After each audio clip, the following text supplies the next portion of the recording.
This is Atomic Shinobi and today I'm going to narrate second and final part of what if Naruto lost his memories and was found by Mito. If you enjoy this video, please like, share and subscribe to this channel. Always steam no time. Let's start the story. The fact that 2 weeks had gone by was almost comical. There was a great deal of preparation that he had usually avoided. Mito had been extremely busy and appeared worn out every time he saw her. Before she had to go to business, they would have a meal together and talk a little.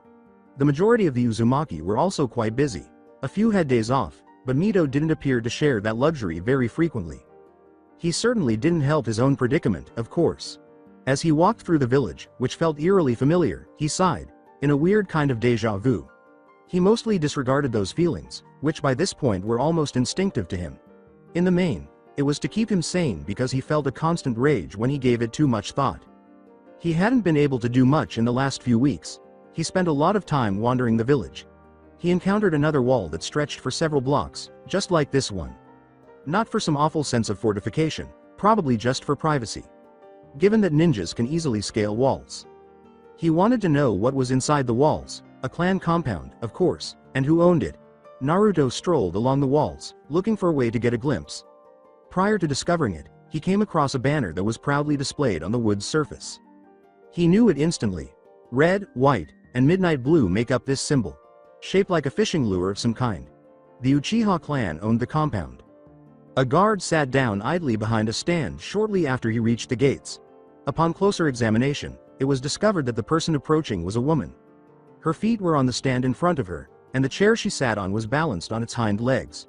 She had big onyx eyes and long black hair pulled back in a ponytail. She gave him a bored, inquisitive look. He said, "Hey." She held a cup and drank from it. She said in a tone that matched her bored expression, "You're not from around here, are you?"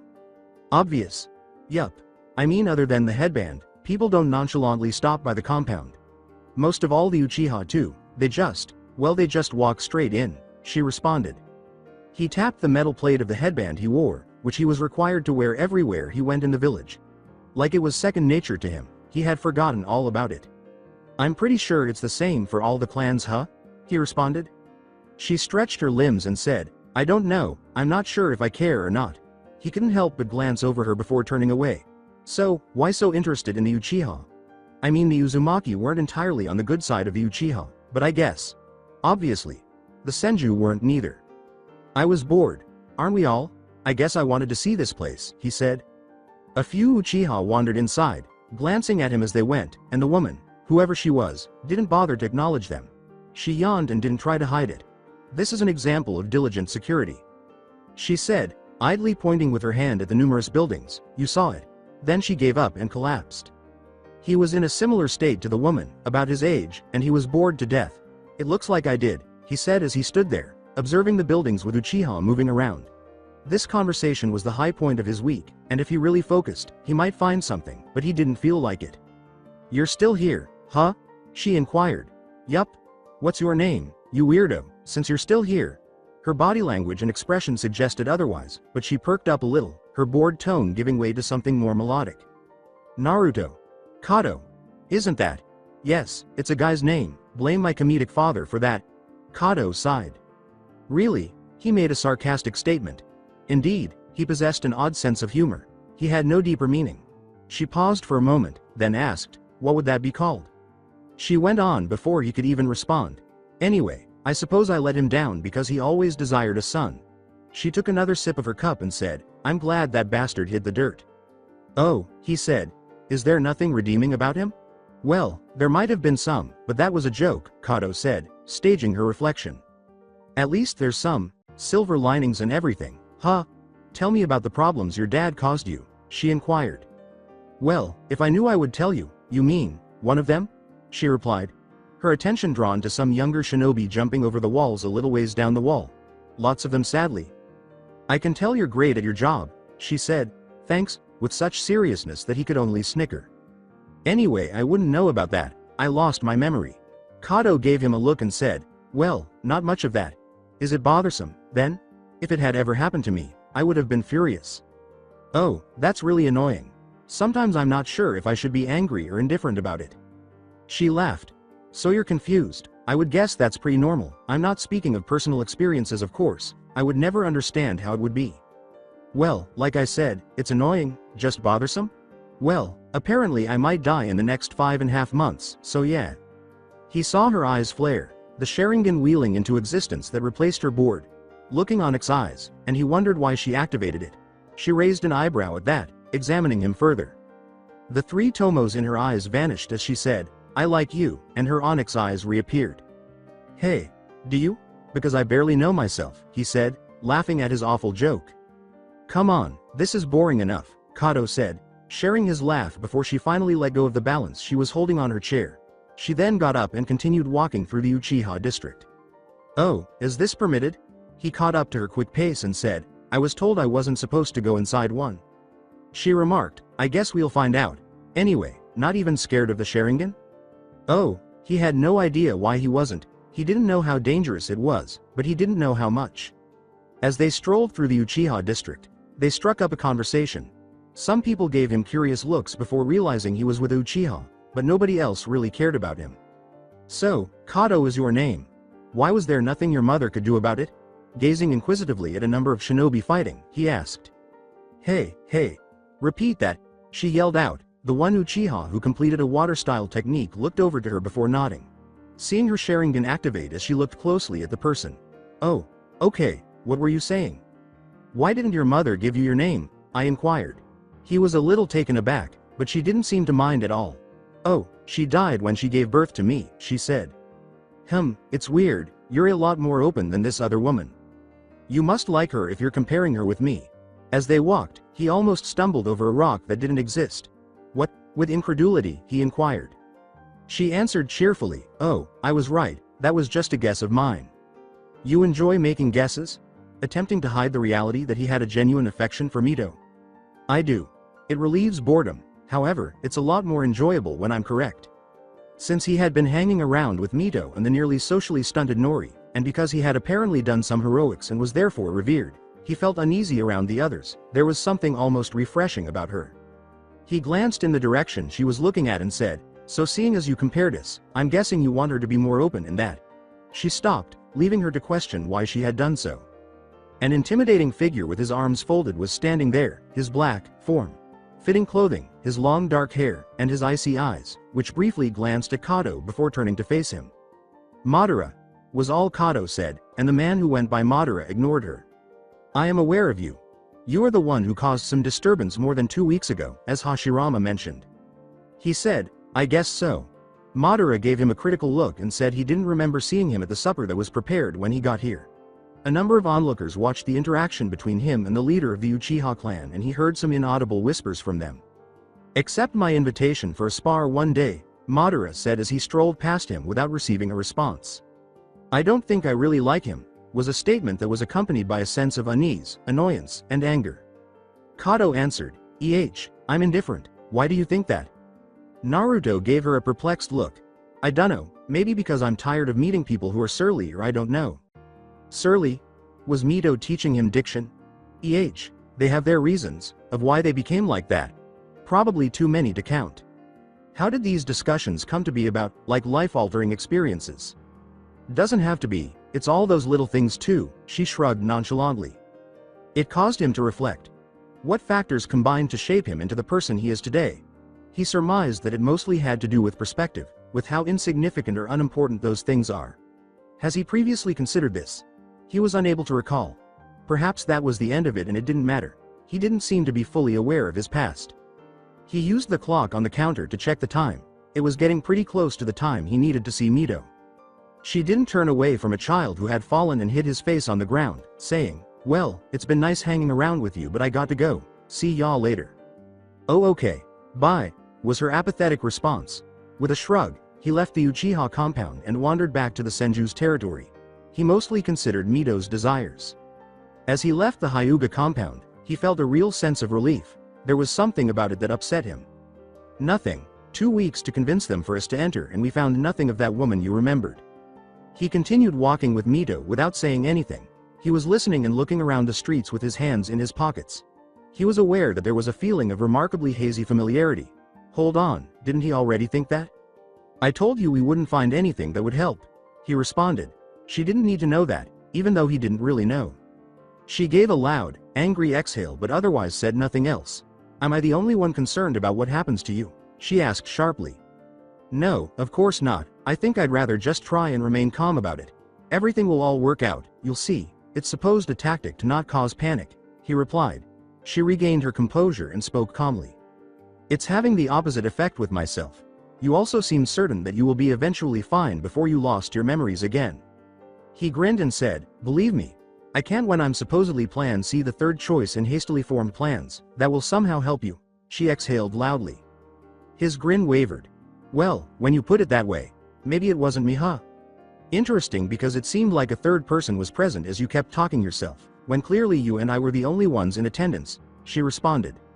He didn't seem all that certain about it himself. Maybe I like to refer to myself in third person? He asked. At his suggestion, she turned, her eyes widening a little. Coughing, he attempted to bolster his argument. I mean, I'm sure you met all sorts of far-fetched people. I don't think I would the first to refer to myself in third person. She let out another sigh. You wouldn't be wrong. He chuckled. So what's next on the list then? I mean, there's not a whole lot on the checklist, is there? Other than Mount Myoboku, find the elusive nine-tailed fox. 9 tails. One of the creatures with tails.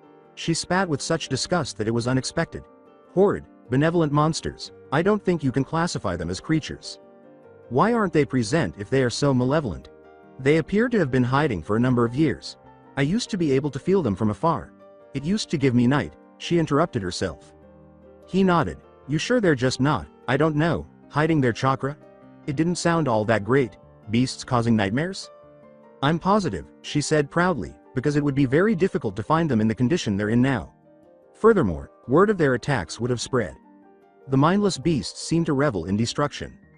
Mindless beasts, huh? He felt compelled to respond and defend. However, he had no response to that question.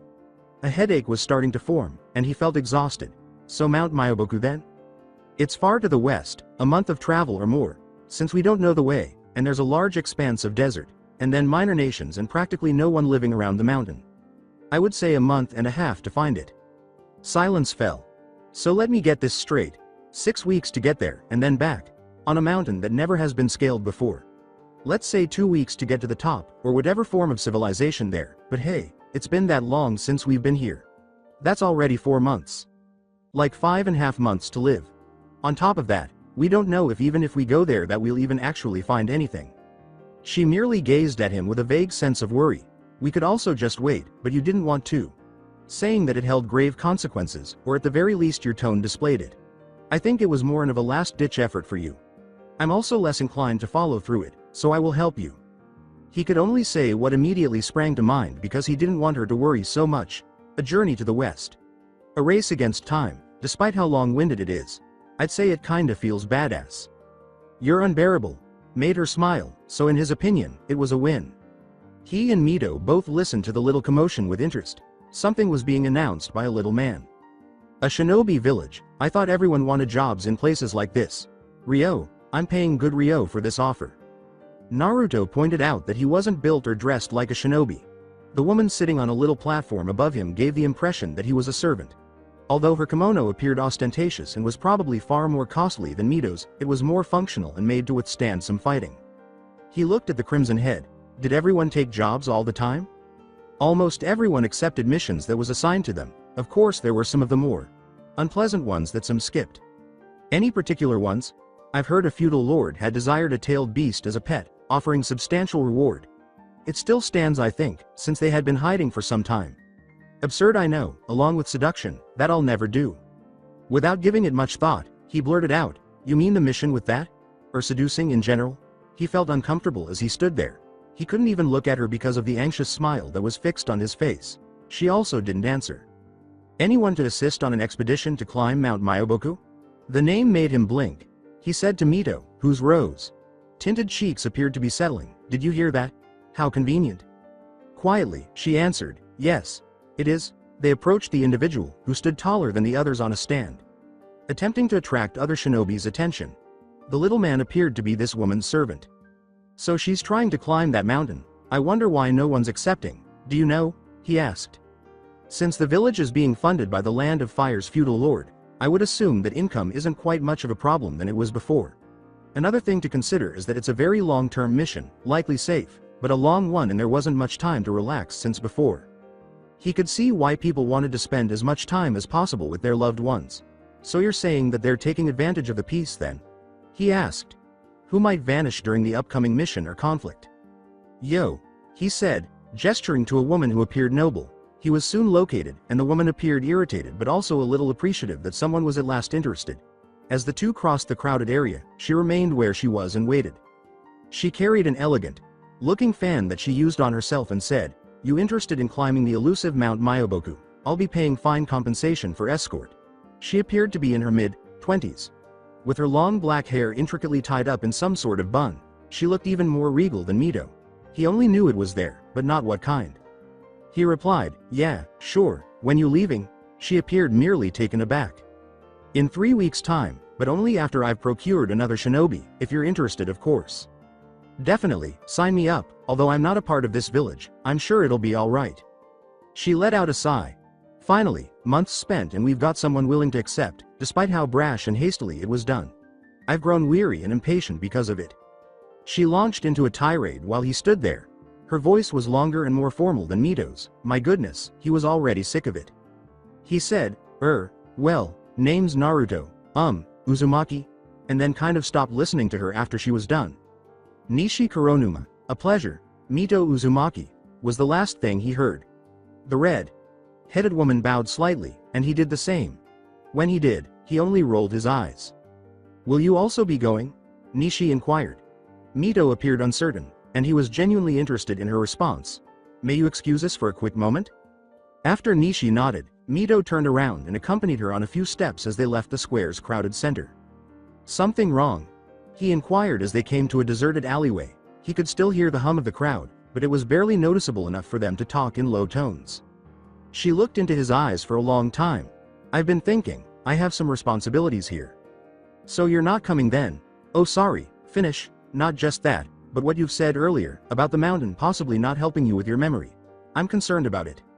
"Yeah, but what you said too. How are we supposed to find something that seems to be really good at hiding, or impossible, you get it?" he replied. "It would be a significant waste of time if we traveled for nothing, it might cause your death," she said quietly. "No, I think it would be best if I stayed and tried to find leads on where the nine-tailed beast is. With luck, you should be back with 2 months to spare, hopefully by then I'll find it." "You really think you can find the nine tails? What is it that you're not telling me? That you have a spy network of some sort?" "No, that's ridiculous. We do however, have allies," she said. "Besides, I have to." He gazed at her with a little wonder. He could only give her a smile. "All right, it's a plan. Except just not a very good one." "It's still a plan." He couldn't really think of anything better. He would simply have to let her handle it. As they made their way back to Nishi, it was very simple to find her in the growing crowd. As they got closer once more, she inquired, "So will you be joining us?" Mito answered, "No, I have some responsibilities to attend to."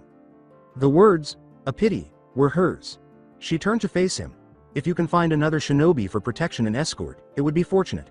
Of course, I can find them myself if you so wish. You see, I'm wealthy, someone of mild importance, and being kidnapped wouldn't be acceptable."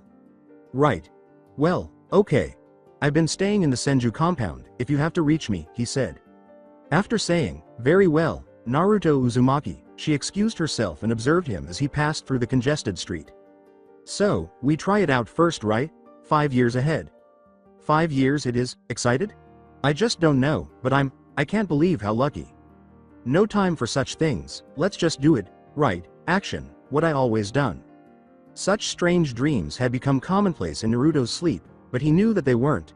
More like things he knew were surfacing. And he never bothered to try. Naruto felt the constant pounding in his head, pulsing like the clock he was hearing in his room. It felt important, heavy, and there was something about this one that he kept replaying in his mind.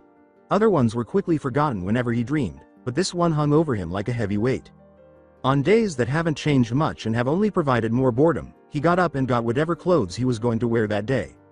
Later that day, he was sitting in a chair next to Kato, essentially staring at passers-by on the stand. He yawned. He had recently started to unwind around her because, although Nori and Mito weren't always available, Kato was, and he loved spending time with her. "So, what are you doing in this area?" "Well, spend most of your time sitting, then go home. Is that it? Well, I sleep too? He gave an eye roll.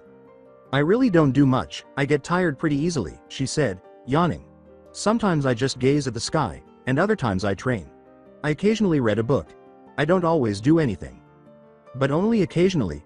Sometimes, he would listen carefully as she spoke, her voice free of monotone, and the words she conjured up to convey whatever it was she was discussing were amazing. Is there anything else? Nothing. Nothing? She merely replied, exactly, I meditate sometimes. How do you accomplish that, then? You think about nothing.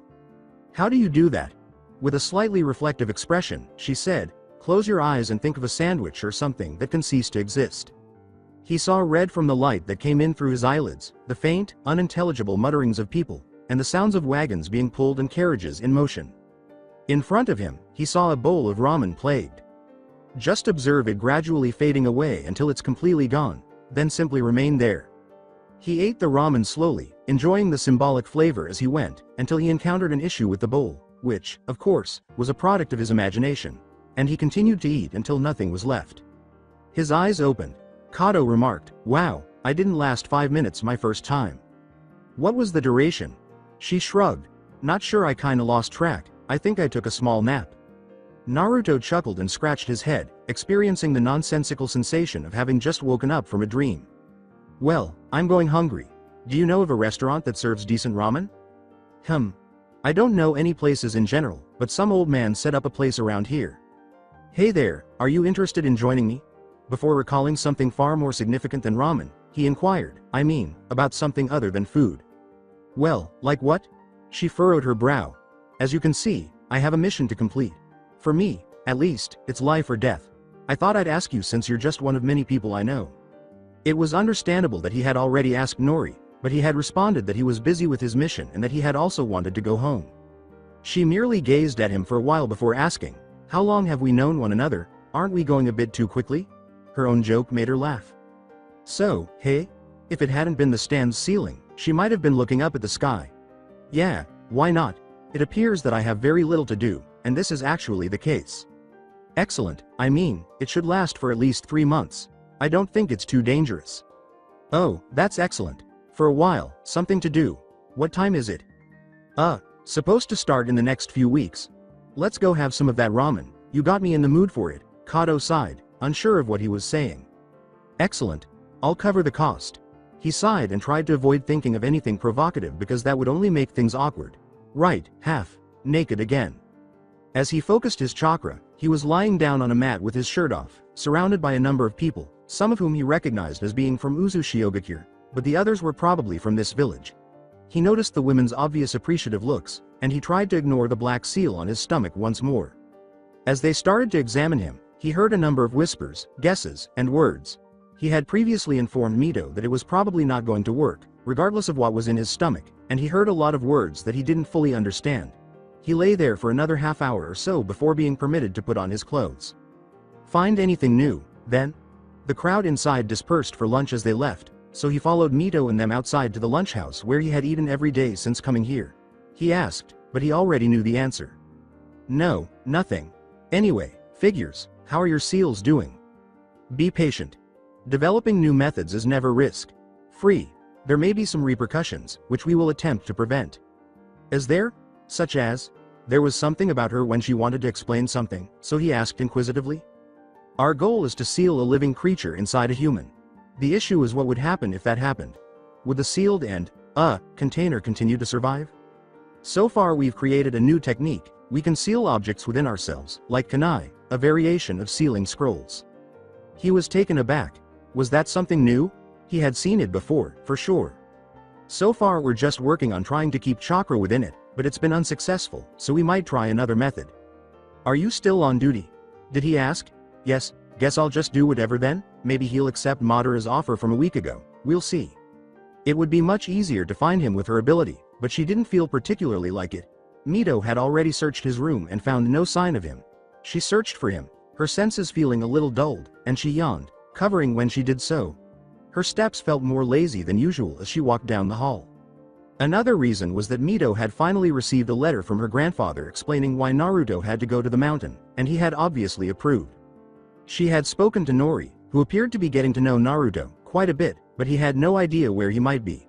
She had assumed that he was somewhere in the Senju compound, but when she searched the kitchen, the lounge, and other areas that might be entertaining, she had not seen him or Naruto. "Are you aware of Naruto's whereabouts?" she asked a bystander, who recognized him by name and sight. He shook his head but pointed her in the direction of someone who had seen him, so she moved to the opposite side of the Senju house. "I've heard you may be aware of Naruto's location." Fortunately, it was another Senju because she would have undoubtedly been questioned sharply about why she wasn't using her senses. The individual thoughtfully rubbed their chin and said, "Our personal hero?" When this topic was brought up to Naruto, it was the closest thing she could see him acting visibly uneasy, so it was something to witness. The blonde had said, it might as well be another person, which had made sense. "I passed by him earlier, I think I saw him heading to the Uchiha compound," the Senju said, continuing to talk. "Thank you." She set off, trying to locate the Uchiha's home, but she had only a vague idea of where it was and had warned him not to go into any clan's house, even though it didn't seem likely that he would be there. The tension between shinobi who might have faced off in battle just a year ago was a familiar sight, and she noticed that she was receiving some suspicious looks from people in the village, though not all of them were aimed at her. Knowing that she was as safe in this village as she was in her own, she chose to ignore it. She didn't expect to feel something hit her side. A child had bumped into her. She heard some children shouting excitedly as the steps approached quickly. Sorry," was the child's stuttering fallback. "Why is everyone so excited?" Maybe 6 years old, he was a shinobi, with the Uchiha crest emblazoned on his clothing and a headband tied to his arm, she inquired. "Again, I apologize. I simply wanted to watch the chief battle the stranger, but I'm not sure where he is." As he ran, a few other children were scuttling around like him. "I'm trying to find them," he said. She tried not to use her sense, but she could feel it pulsing a little higher farther away. It wasn't in the village or even close to the compound, and a more menacing source of chakra lurked nearby, with a few others hanging around the two. She recognized the two right away. Madara Uchiha and her close friend Naruto were among them. She hurried forward, intrigued and a little alarmed, but she also recognized someone else in the small group of people who appeared to be onlookers at the two sources that clashed every now and then. The wooden interiors of the houses and shops, as well as the interested bystanders, transformed into lush green grass and tall, towering trees. She had only been running for a few minutes when she heard the commotion and wandered around the scene, where she saw Hashirama among the few onlookers among the shinobi. The fight or spar that was taking place, a demonstration of highly skilled taijutsu between two individuals, caught her attention. Naruto, whom she knew, was competing against Madara in what appeared to be an equal match. They moved quickly from one spot to another as one gained an advantage, then to another as the other lost ground, and their movements almost seemed to be a blur between one another as they blocked kicks, threw punches, grabbed, and reverted. Relying more on her use of seals than on taijutsu, she felt she wouldn't be able to keep up with Madara, or Naruto, for that matter, for very long, and when they were attacked on their way to Konohagakure, she was reminded of the months of indolence that had dulled her skills. She felt Madara's chakra burst, heard some excited, quiet murmurs from those around her, and felt a knot in her stomach from concern as Naruto was suddenly kicked back a distance. The heat was so great that she could feel it from a distance, and the Uchiha's breath erupted into a great wall of fire, eviscerating any darkness with its sudden light. She held her breath as the fire vanished, as if it were being sucked out of existence, and then there was a flare of light in the sky, and the sight was that of the sky lighting on fire. The fire closed the distance incredibly quickly, and without what seemed to be any thought, Naruto took two kunai out of his pocket and threw one into the air. As Naruto emerged from the torrent of flame, there was a lull of silence. She stared down the Uchiha chief, her eyes straying to Hashirama, who was examining the scene critically. Madara crossed his arms, but she couldn't tell what kind of expression he was wearing. His eyes glanced at the gathering crowd before he vanished, a jumble of leaves and ash. Hearing Hashirama say, "Well, he's definitely excited," she took note. Mito answered, "It didn't really look like that to me. He was just testing the waters. He likes to fight, very much so with those who possess strength," Hashirama said. "Even I want to spar against him." If Naruto was that strong, why hadn't he shown up before? The acclaimed god of shinobi wanted to fight him too. "Hey, didn't know you came to watch Mito," Naruto said, interrupting her thoughts as he approached where they were standing. Before a whirl of leaves blew away, Hashirama said, "I'll leave you too. I have some duties to attend to, before my brother comes nagging at me." "So you two have already sparred?" When Naruto arrived, she asked. "Yes, but it wasn't really that intense. I suppose I'm referring to the time before we practiced taijutsu and other techniques." He had said something to make the dance last longer. Extend the dance? Hey, I don't know, said that would have made it more exciting, a slow build into a climax, or something like that. He replied with a grin. So yeah, like 3 times before, just very light taijutsu for the first time, slowly going faster, so today he decided to use ninjutsu. Hashirama expressed interest in sparring with you too. He really did. I'm not sure why, but that guy seems strange to me, and I have a good feeling he feels the same way about me, Naruto remarked.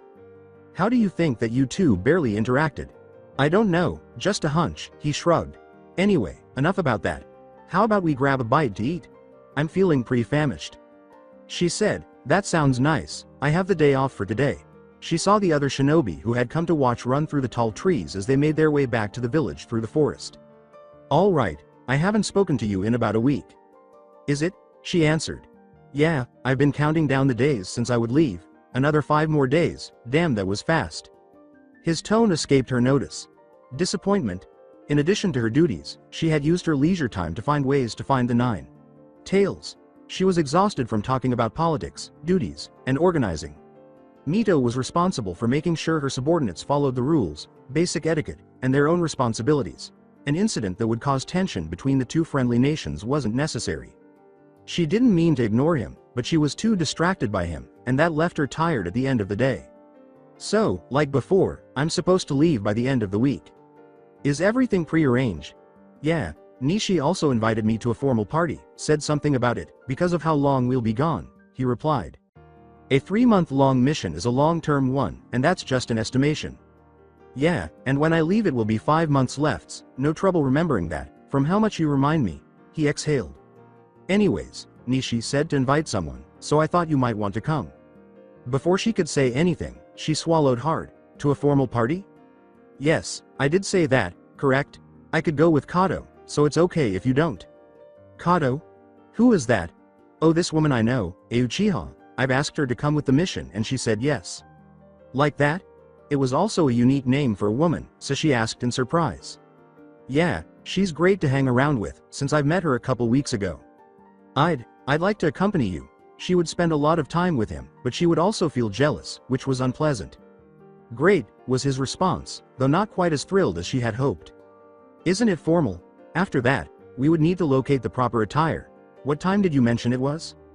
She felt much less protective than she usually did in her slightly pricey formal kimono, which was designed for more formal events like the one she was going to tonight with Naruto as her date. She checked herself in the mirror to make sure everything was in order. Her kimono was red, and it was covered in numerous flowers of various shades of pink, orange, red, white, and yellow, all of which blended well with the color red. She had put a lot of effort into her appearance. The kimono's undergarment was white, her hair was tied up more intricately and she had handled it with care. Her sleeves were long and loose, and the sash around her waist was a deep red. She wished her sister, who enjoyed dressing up and assisting others, could have been present to see this. When she heard a knock on her door, she became a little uneasy and, correctly, thought it was Naruto. When she answered, his eyes widened, and she felt that her efforts had paid off. You look nice, he said with a warm smile. Thank you, you look very well yourself, she said, controlling the heat on her cheeks.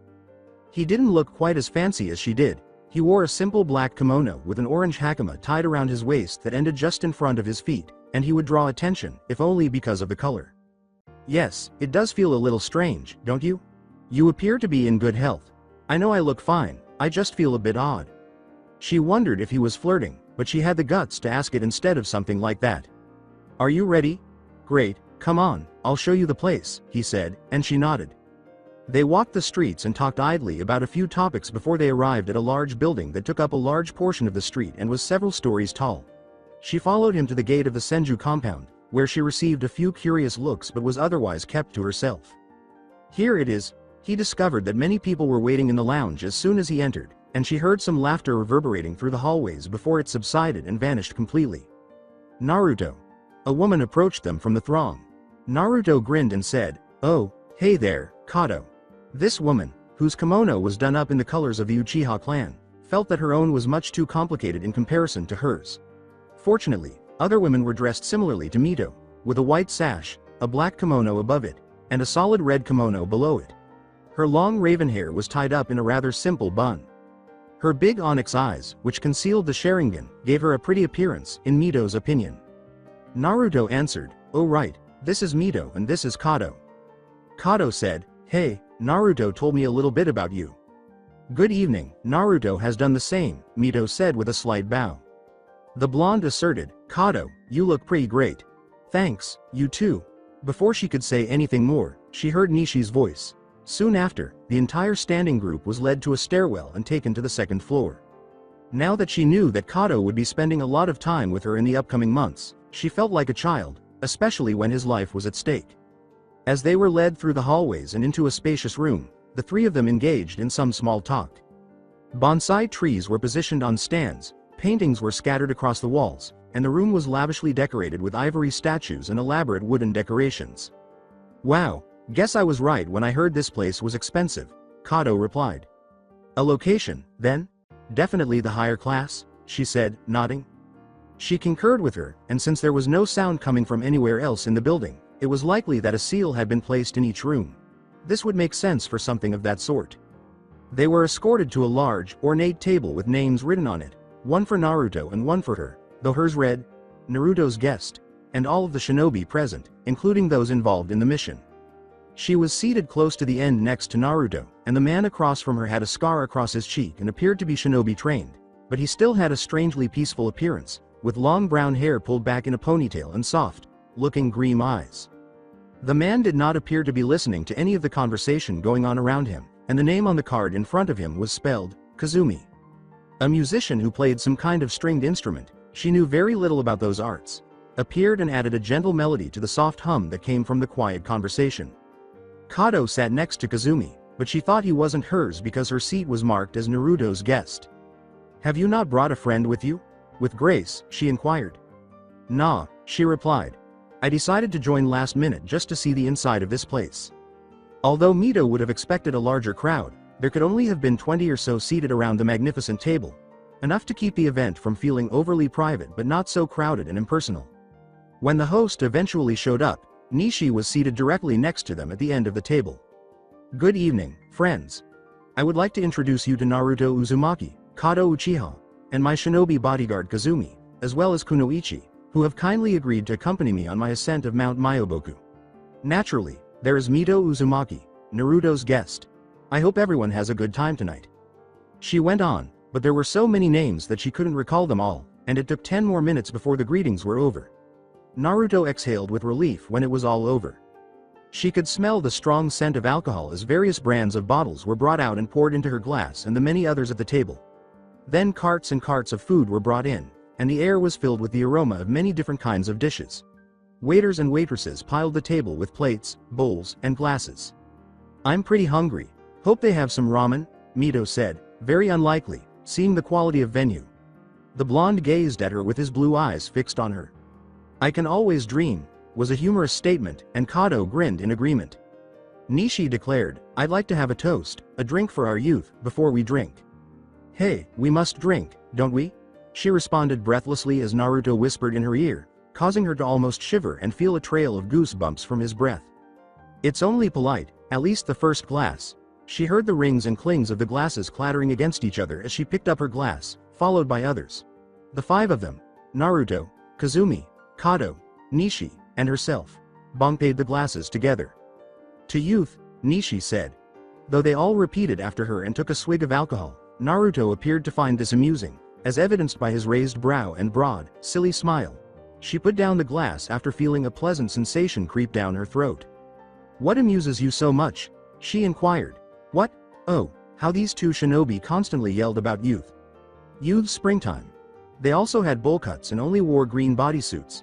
He was grinning, and it was both funny and unexpected, especially their sense of style if he was being honest. They sounded different. They were accompanied by waiters and a waitress, who handed them a small piece of paper with a limited selection of dishes to pick from, along with dessert for later. She laughed at Naruto's dejected expression at the lack of ramen options, but she still complained and placed her order. Before the food was swiftly served, there was idle chatter, and Naruto stared at his own food for a long time before he dared to bite into it. Naruto murmured softly, "Gotta say, it's actually pretty good. Have you seen the costs? This thing. Probably would have you cost 50 ramen bowls," Kato said, adding, I would have hoped so. Now say what? With that, I could have survived for a week. More like 2 days, he laughed. Well, at least 2 days of food, that's good every time I eat it. You're implying that you may grow tired of this? Okay, if it was the same meal, then sure. Any normal person would, Kato said.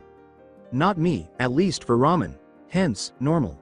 Most of the time, he was the one who started a conversation while she found it difficult, and they joked around with ease, jealous of her ability to do so. Don't you think that's a little rude? A female voice beside her. Their host and Naruto's employer, Nishi, was called to her attention. Excuse me? She swirled her drink before taking a sip, saying, his attention is not focused on his date, but instead on another woman. She couldn't exactly defend his behavior. It would have been nice, though, if he had been only thinking about her. It didn't sound like him, even though she wanted it to. Talking to people is just who he is. He will definitely talk to your bodyguard soon, or at least the person next to him, I'm pretty sure of it. Kazumi? He isn't much of a conversationalist, Nishi said, glancing at him as he ate idly while staring off into corners with his palm resting on his cheek. I don't think that will stop him. She looked at her guard and said, well, you know him after all. Where is your pet, Kazumi?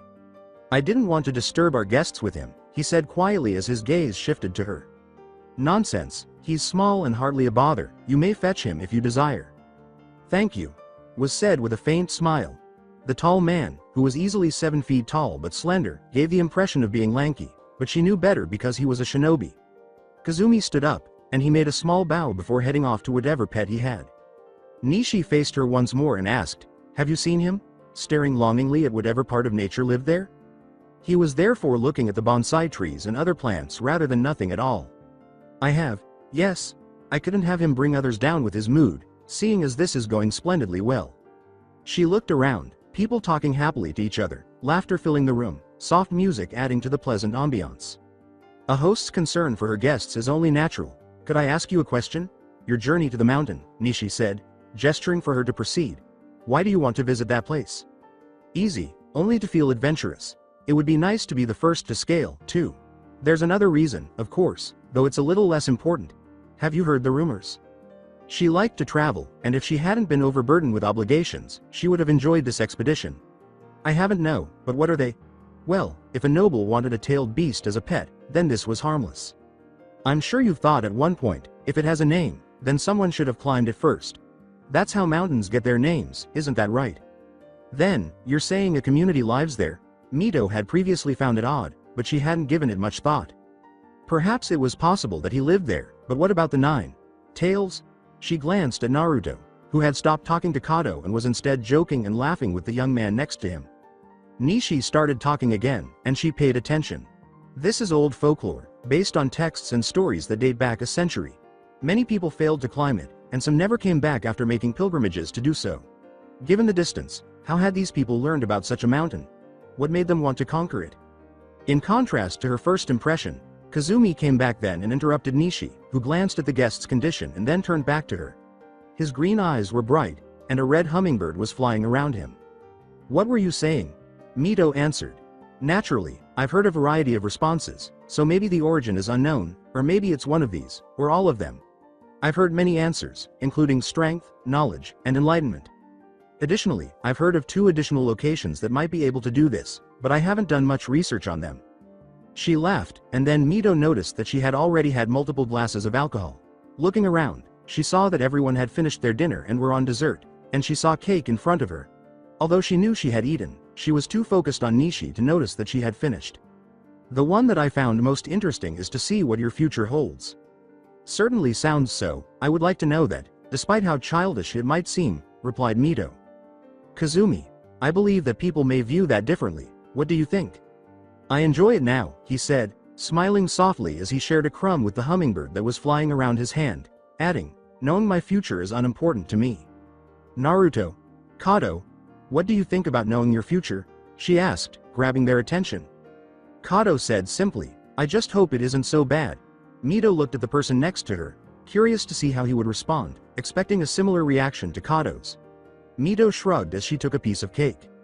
I'd hate it, she said, raising her eyebrows in surprise as she discovered a frown instead. Oh, care to enlighten us? Nishi asked before she did. With his arms crossed and his eyes glaring, Naruto said, Wouldn't everything be predetermined if I knew my future? That everything would end up that way, regardless of what I did? No, I would hate to know if that were possible. His blue eyes glistened, but then the person next to him caught his attention, and a few moments later, she was laughing and turning back to Nishi. Interesting mode of thought, huh?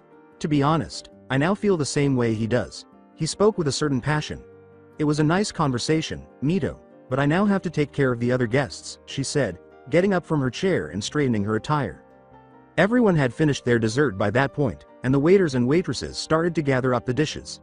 Mito nodded in agreement, understanding that the conversation was interesting. Hi, Mito. Tell me about some of the strange people you've met, Naruto said as she turned to face him. Well, what caused this? She decided to tell him because he shrugged and she assumed that everything didn't need a good reason? The words, well, once. I met a person who fell from the sky, made her smile. He smirked with amusement and snorted, saying, you're calling me strange?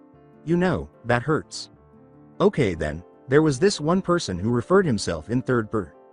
He smiled as she said, it's me again, isn't it? You know, it's been a nice night so far. To be honest, it was just a passing man. He might have been a beggar or a comedian of some kind, she said, nodding in agreement. When he finally saw Kazumi sitting across from her, he said, well, that's a hell of a lot less interesting now that I know it. Hey, oh, Kazumi, right? With his hummingbird perched on his shoulder, the tall man turned to face him, nodded, and then focused on his pet. Has your bird been given a name? She wondered if he always responded to her questions in a kind and quiet way. He's my friend, he's free to go wherever he wishes, he said in a whisper to his hummingbird, which took off around Naruto. Hey, you're Nishi's bodyguard, correct? Does that mean you're a leaf shinobi? Naruto spoke. In a sense, but the truth is that I'm bound to Nishi's family, rather than the country, replied Kazumi. You're not beneficial to the village? She inquired. Yes, provided that Nishi's interests align with it, it will because she has family and businesses here. Well, to be honest, I'm already kind of getting bored of talking with you, Naruto said before she could respond. Kazumi did not appear to take offense, but she did say that he would try to talk to him and not become friends. He seemed content with any possibility and said, that's all right. His hummingbird perched on his finger. Naruto's attention was once again drawn to the man next to him, who had handed him a plate, and she wondered what topic she could bring up with him. They had discussed many topics, but at the moment, none could be thought of. She uttered, oh, Naruto, I just remembered, he appeared to be staring at whatever foreign appetizer the person next to him had given him. Yeah? Hashirama invited us to join him tomorrow. Us? Are you? I mean, I don't want to interrupt your date, the blonde said absently as she fiddled with the appetizer with a hint of nervousness. She answered to reassure him, or rather, to herself, it's not, he invited us. He sighed. Sure, I don't mind, but the morning after that is when I leave. She grinned broadly at the commotion, and he quickly showed his disgust by popping the little appetizer in his mouth before rushing after his glass. Phew, close one, pardon me, she said with a sigh before getting to her feet. One of the last things she heard before losing the ability to hear him was, yo man, that was awful. She was feeling rejuvenated when she stepped out onto the second-floor balcony. The ground floor had a garden with a variety of plants she couldn't identify, but it was getting close to fall, so it was a rather drab sight to behold because none of them bloomed.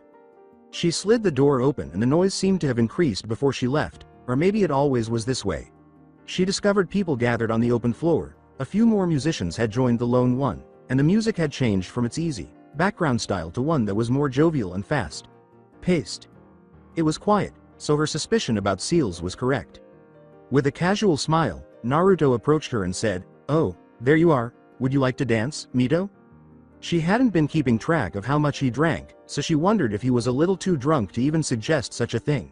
However, he probably didn't need to have consumed any alcohol in order to dance. She answered, I don't know how to dance. Is that a yes or no, then? So, are you able to dance? No, I don't believe I do. It seems strange that a shinobi could be able to dance, don't you think? In light of the occupation and way of life of a shinobi and kunoichi, she said, perhaps. Well, perhaps it wouldn't be too strange. Fighting positions and dance forms shouldn't differ too much, right? Then, we are able to move around quite easily. It made sense again, and all she could do was smile. So, dance? He inquired again. We'll make fools of ourselves. What gives you the impression that they will listen to us? She was still apprehensive, but she could see that he was very expressive with his face and that his brows were raised. He looked around and saw Kato eating some snacks in the corner. His eyes glowed in recognition, but before he could move, she said, "Well, I'm pretty sure I don't know how to dance, but I really feel like it." She uttered the words, I'll dance with you," quickly and superficially. "Great." He grinned, looking around at the couples who were standing awkwardly in the middle of the chaos, regret boiling inside her as he led the way to the dancing crowd. Guess we just copy the others?" "Okay." He felt his hand settle on her waist, and she put hers on his shoulder, entwining his free hand with her right. Then they tried to mimic the other couples dancing, or at least they tried, and she felt like a fool because her movements felt stiff and sloppy, and the dance wasn't slow and intimate, but it was lively enough to not be casual. She was about to object when she looked up at him, but Naruto's broad, heartless, cheerful smile was contagious, and her present thoughts vanished. "See? Isn't it fun?" She couldn't help but laugh when he made her spin around. "Okay, it is," was all that was visible. It was very pleasant, she admitted, to be held by him, and as they spun around, she deluded herself into thinking that the night would never end. The room smelled of him, it was intoxicating, she had a very obscene dream, one that she was not at all welcome to be having right now, and her eyes flitted open, revealing a room that was not hers, but she was on a comfortable bed, and she thought for a moment how she got here. Yes, she was in his room, but no, he was not in bed next to her, and she was still dressed, if not a little unkempt. Deeply embarrassed, she tried to ignore what her body wanted, so she thought, generally trying to think of anything that would ease the pain. When they had left, they were both too tired to move, so Naruto had kindly offered her his bed and used his Flying Thunder God technique to teleport them to his room. If not for Naruto's loud moaning as he sat up from the floor, it was almost completely quiet. "Oh fuck, my back is so sore." He cracked his back, and she heard a lot of pops. His voice sounded sexy, and it was thick with sleep. It was strange to consider, embarrassing, and not what she needed, but it was the only thing that could think of. She felt sleepy, and her chest hurt from not taking off her bra. Yes, she should concentrate on that line of thought. Her mouth felt like a desert, and she desperately wanted some water. It was late, very late, and she said, "You suggested it." Her gaze strayed to the clock, whose handles didn't even click. She wondered why his didn't, and she forced herself to concentrate on that line of thought. "I'm sorry, but that bed can accommodate 2 people, right?" In an extremely unflirtatious way. It did, however, react. She quickly replied, "I'm going back to my room." He continued to speak to her in the husky voice he still had while she stood looking for where she had put her sash and sandals. He responded as he collapsed onto his bed, his voice muffled by the pillow he was buried in. "You know, I've been complaining that too little has been happening, but now I feel it's too much," he said. She distinctly recalled his grievances. "You're leaving tomorrow morning, aren't you?" "Yeah," he said, turning to face the clock on the bedside table. "Shit, I had no idea it was so late." Mito responded, "It did last until morning." Despite the fact that she remembered the sun was up when they got back here, she felt that the time was well spent, and it was still unacceptable to wake up at 4:45. She eventually found her sandals under the bed and the blanket Naruto had slept on, which may have contributed to his soreness. "We have to meet Hashirama at 9, if you remember." "Yeah, I'll just be lazy for a bit. See you." She sighed as the door slid behind her, ignoring the looks from the others, because she really wanted to take a bath and unwind in the hot water for an excessively long time. "A casino, Naruto asserted, gazing at their purported destination. Hashirama, him, and she all gazed at the enormous. "Yes, this is the first and most recent casino to open in the village of Hidden in the Leaves, and I haven't visited one in a long time." If Hashirama was correct, he appeared incredibly eager to get inside. Naruto answered, "I could hear the excitement. What do you think, Mito?" "I guess it might be enjoyable." She never gambled, but it might be fun to try. It came out more like a question than she liked. Hashirama remarked, "Good enough for me," and prepared to be amazed. They were prevented from going any farther inside, but as Hashirama called his name, they were allowed to pass through the line that had formed in the hall, and they grumbled as they went. He led the way inside, and it looked very flourished, new. The air smelled familiarly of alcohol and tobacco. The purpose of this establishment was to give any civilian employee a job. Naturally, it's also a source of revenue, the Senju leader retorted. Their escort bowed, opened the door, and departed after leading them through crowded areas and up 4 staircases into a more private setting. There were still some people about, spending their money on a variety of games she couldn't identify, but it was much quieter and the smell was less overpowering. The leader of the Senju clan proposed that we begin at the bar. Naruto left her alone with Hashirama and said, "Okay, let me just head to the washroom really quick." They quickly located a table that could accommodate 4 people, and when a waiter arrived, Hashirama offered to cover the cost of the first round. The bartender quickly made their drinks and placed them in front of them, but she wasn't apathetic about alcohol. In fact, she didn't like it, not because it tasted good, but because of what it produced. She sipped the sake. So, Hashirama, what are your initial thoughts on the village? They consider you to be their de facto leader, I've heard. It was odd to watch him blush, embarrassed, and say, I don't see why. Madara was a large part in creating the village, he even named it. So, the theme spread to the other villages? She inquired. Don't you think that's unoriginal? He laughed. Iwa, Kiri, considering how close our clans used to be, Uzushiogakure is the only village that makes sense by nature. Yes, the warring states, that escalated highly, didn't it? She thought. I honestly think it hadn't reached its apex. If not for the forming of the villages, we might have seen, well, more. She remembered that her grandfather was writing a notice of aid that was supposed to be sent to the Senju clan, but it was never delivered because the word had spread throughout the elemental nations about the Uchiha and Senju clan banding together, which was a force to be reckoned with despite their animosity. Mito was certain that some of the clans that had joined them had done so only to gain favor with the Senju and Uchiha, while other clans, such as the other great elemental nations, had joined to try to compete with them. Then, I suppose you have to be thankful for that mysterious clan, replied she. Silver linings? But enough of this. I believe we can avoid discussing difficult subjects. She needed to come up with something to talk about now, if only it would appear. Fortunately, Naruto's prompt arrival saved her. That wasabi from dinner, whoa, he exclaimed. She could have done without that comment, however. He sat down and held his cup. This for me? He squinted, then shrugged indecisionally as she nodded. So, Mito tells me you're going to Mount Myoboku? It was one of the topics they had discussed the previous day, so Hashirama inquired. Yup. Maybe Shikatsu Forest sounds familiar if you've heard of that. Yes, it does. Katsuyu, correct? Naruto gave his head a scratch. Whoa. Are you aware of what Mount Myoboku has to offer? Nah, I don't. Funny how that works. One of the 3 locations Nishi had mentioned was Shikatsu Forest, where Hashirama had already visited and met a man named Katsuyu. Mito. The glass she was holding was almost empty, and both men were on their second glass when she turned to see Naruto handing her the drink he had purchased. They started talking, and judging from their jokes, they were both pretty funny. Well, how about a few cards? Hashirama proposed, letting out an excited laugh. You want us to bet on one another? The other man nodded in response to Naruto's question. That might end up with us hating each other. I'm not talking about high stakes, just a bit of Rio. With the way you're drinking, it might go higher, then you'll start taunting my manliness. Swirling her drink in her hand, she laughed heartily and said, I think it's a good idea, although I don't know how to play. Wing it. Don't be mad, cause I'm feeling lucky, Naruto replied. Actually, I'm always feeling lucky. As a result, they ended up at a table with other customers. She had 2 cards in her hand and others were spread out on the table, and she had no idea what she was doing. Find pairs, she was told. Bet. Call. They might as well be speaking a foreign language. It seems that they had to flip their cards after she was instructed not to reveal them. What on earth is this? I'd like to think I'm pretty good at this sort of thing, so I can understand losing to Naruto, but to a complete rookie? Hashirama said, splattering some alcohol on his clothes, leaving him with a scowl that didn't seem to go with his dark skin. Oh, I'm the winner. The other person sitting next to her was black and white, but she had the grace to look and feel sheepish as she asked. Hee.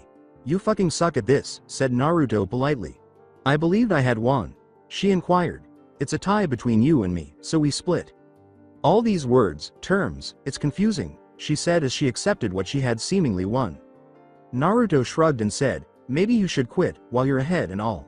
He took a sip from his glass, and she followed suit, pacing herself because she had noticed he wasn't drinking as much as Hashirama. Or maybe a different sort of game. I can't lose them all right, Hashirama said, getting to his feet and gathering what appeared to be chips.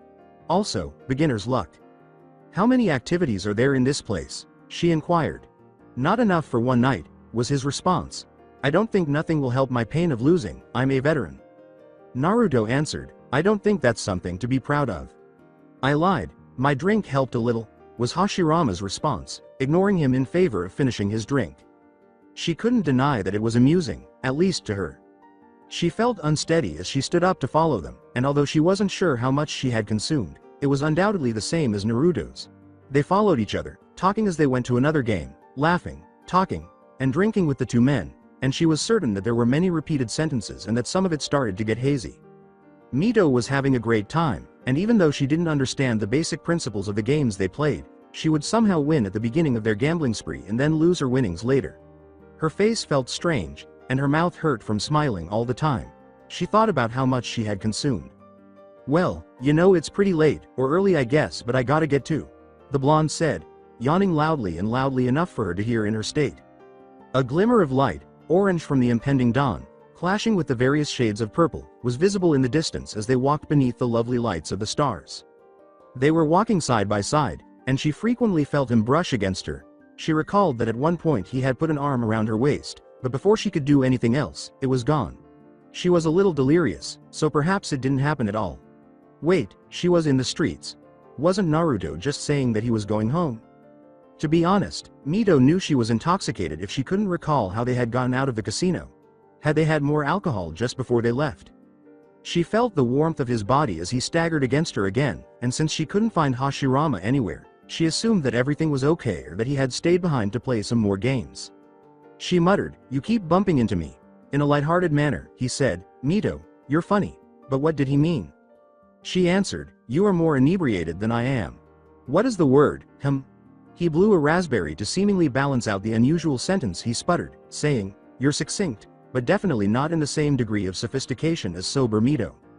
"I am elegant," she sighed, her pace as formal as it could be, and she was like a river, flowing between rocks and earth's curves, the streets, river paths, and various objects, boulders, if that made sense. "A classy drunk then, but classy nonetheless," she replied, trying to keep her head up and about, which was difficult given how she was feeling, which was good. Why? The alcohol and his proximity. She always enjoyed that sound, so he laughed. "I drank as much as you and Hashirama," she stated. "Have you?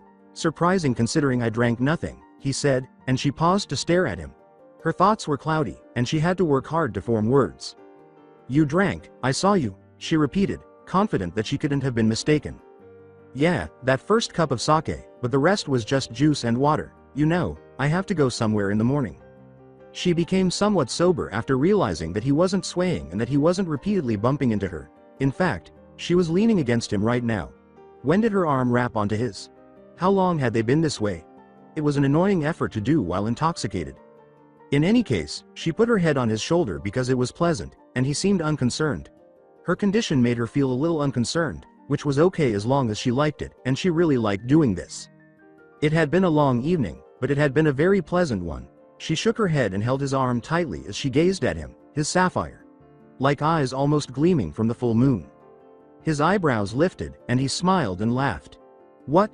Mito asked, but he shook his head and didn't answer. She held on to him, but he didn't seem to mind, and then she felt a bottle of sake in her free hand. Rather than questioning it, she drank from it. "All right, that's enough alcohol." "Oh, I see. I suppose it didn't matter because you drank it all." He shook the bottle and tossed it into a nearby trash can a considerable distance away. She remarked, "Nice throw. It's not that impressive, we're ninja." It was impressive to me, especially in this state. We have a code regarding gambling, women, and alcohol, don't we? Or something similar. Yes, alcohol because, well, when you're like me, you can't fight. Women because you're open if you're a womanizer, and they might be a kunoichi. Gambling. For the clan, money is valuable. That was a funny thought. She could even hear the smile in his voice. "I understand the alcohol part, but you're implying that if I were a womanizer and wooed every gorgeous woman I encountered, one of them might be a kunoichi on a murderous rampage?" She gave a nod. He blurted, "I understand why you're not the type." "I can't act, I feel clumsy and stupid," she said. "I'm not." "I noticed, I can tell when you're being genuine, I think you can though." He was flirting with her. She tried to smile as flirtatiously as she could, but it took her a long time to even process what he had said. How can you even know to do something like that? It could look exactly like a normal one. It was brighter outside, with the sun peeking over the horizon, and early risers were up, obnoxiously staring at them. How impolite. She discovered that they had once again entered through a gate, walking through pathways and opening one door after another. She was handed another cup, and this time they were inside the dark, empty kitchen, and it felt like another blink. Even though she had already consumed all of it, she muttered, "This isn't alcohol." This old man said it's good for the morning, lessens the hangover he would always say when he woke up, she said as her cup was taken and filled with water once more. Uzumaki don't get hangovers, she stated. Everyone knows that. Well, that would have confirmed whether or not I was one, he said, laughing. Despite her laughter, she drank all of the water that was offered to her. It was still quite elegant. She turned to see him staring at her before she ended up in front of her room's door, and she stepped forward to give him a tight hug, her face buried in the nape of his neck and her arms coiled around his waist. With a warm feeling in her stomach from the alcohol she had consumed, she muttered, exhausted, "It was a wonderful night, thank you, you know.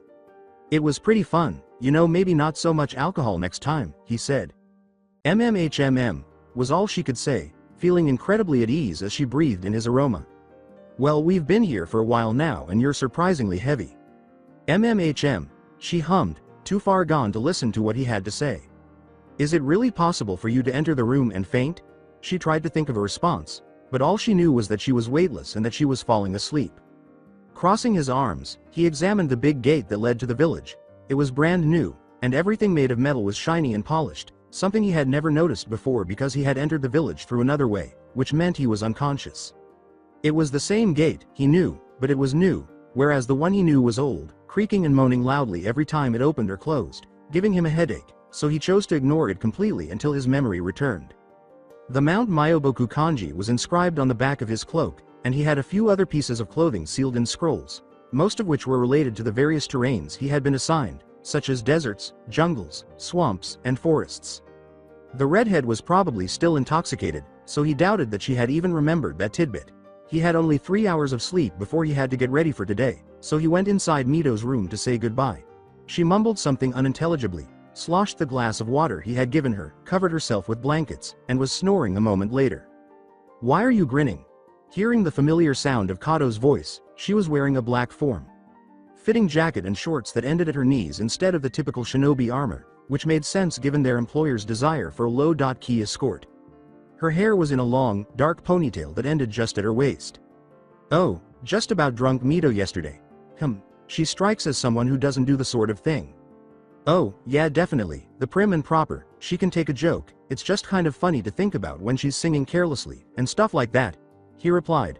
Called herself classy as she stumbled around. "You look tired," she said with a smile. She nodded as a group came in through the gate. "Didn't have much sleep, but when we stop I'm going to sleep for a long while. There's our employer."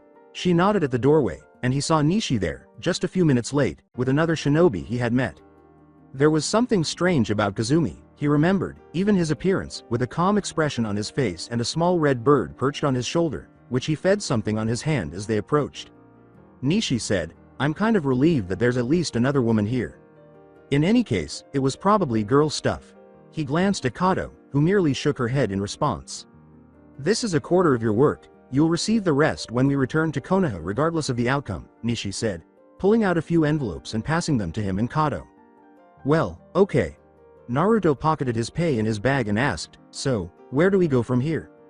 "In order to avoid the other smaller countries, we will travel south until we reach the coast, at which point we will board a carriage. I didn't want to become embroiled in all the troublesome political situations I would encounter in order to travel safely through multiple countries. A nightmare would have ensued." Nishi abruptly said, "Let's start with running start." He was unsure of why he had anticipated a carriage to transport her. "Are you able to keep up?" Kato inquired. She laughed. "I've had some chakra training, so running is one of the least I can do." Naruto said, "Well, you're the boss anyway." Nishi simply nodded, saying, "I'm also proud of this. I'll do my best, but I might not be able to keep up with skilled soldiers." "All right, how about we get started?" Naruto felt his face being licked by the water splashes. It was a rather dull sight to see as he gazed out to the ocean's horizon, particularly considering that it was the same fucking thing as a few days ago. When he first saw it, the tumultuous waves, the boundless space, and the odd creature jumping out of the water only to pitifully fall back into it were all cool to look at. That was it. After the first few days, it was rather dull, and there wasn't much to see on the opposite side, where the land was hardly visible. There were times when he would see a port, a town, a fishing village, or another ship. He would stare at those for a while before growing bored once more. Whenever he saw boats and other objects, he always thought something was wrong. He seemed to be moving at a snail's pace. But now, as in the previous days since he boarded the boat, he was massaging Kato's back. She threw her stomach's contents into the azure ocean. She sighed glumly as she leaned her head over the boat's ramps and said, "Oh, I wish I knew about this. Nothing would have convinced me to get on one. Naruto pondered how frequently he used the phrase, seasickness gotta be rough, now that he was at a loss for words or how he could be of assistance. He was limited to providing her with snacks that she could manage, water on occasion, and a helping hand. He would therefore pay attention to anything. Like Kato's dry heaves, the birds wailing in the sky, and the waves smashing against the hull. Finally, like all the new ships that came by. In the distance, he noticed another port. Yo, Nishi, is that it? He asked. On this ship of hers, she was seated on the deck with another individual. With a sigh, she turned to face him. Yes, it is Naruto. Thank goodness, now you can stop whining and I can stop puking, replied Kato. What if there's another place that we have to sail? God forbid, Kato pleaded. After a short wait, they eventually arrived at the docks and filed off to set foot on the ground. When they eventually stepped off the boat, he helped Kato and followed Nishi as more people got off.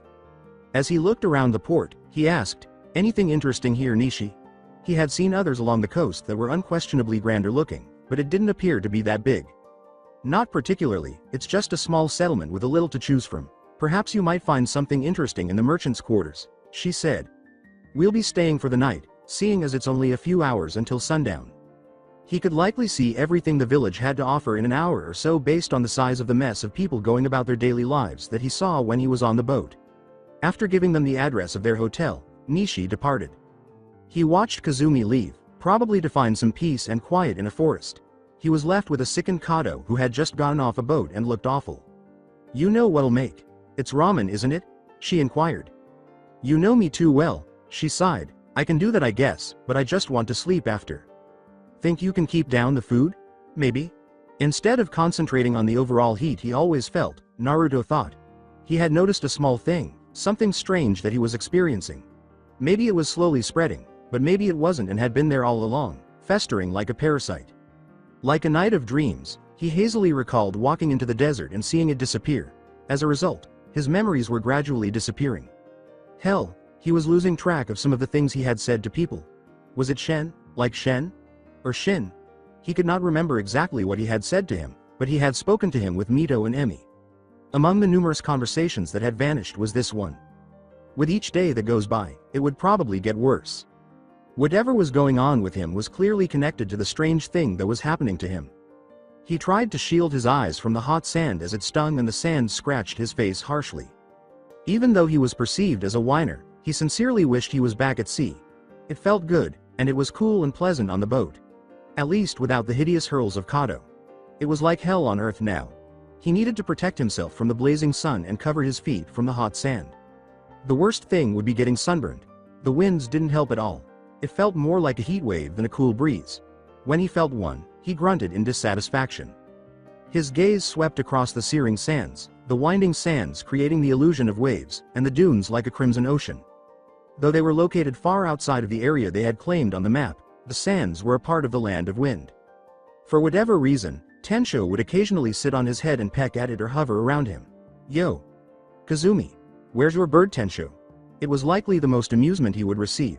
He ought to have packed a book. With perspiration on his brow, the tall man gave him a direct response. Hiding in my clothing, from the sun and the birds in the air. When Naruto looked up to see what he was referring to, he saw a number of large birds circling in the clear sky. They appeared to be a large bird, but they were quite high up. A predator searching the desolate area for any food source. He muttered to himself, fucking birds, you're going to be real disappointed. Even Nishi smiled as they walked, and he heard Kato laugh behind him, so he wasn't as silent as he had assumed. They had been walking at a leisurely pace in the sand for a few days now, and he wasn't bothered by it because running in this kind of terrain was really annoying. So how long do we have to walk on this god-forsaken place, Nishi? Well, this desert connects with the land of wind, and it continues on for a significant distance, but we should be out of it in another week.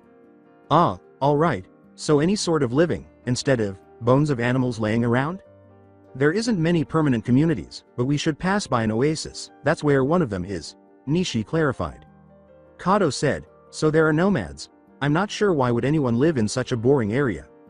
He gave a nod of agreement. Perhaps he had to live their life because he didn't understand why they kept living this way. Perhaps it was their only means of survival and well-being.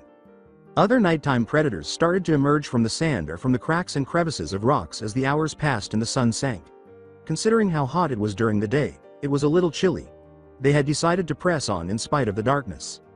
"It's a bit hard to see. Are you three sure we can traverse safely without getting lost?"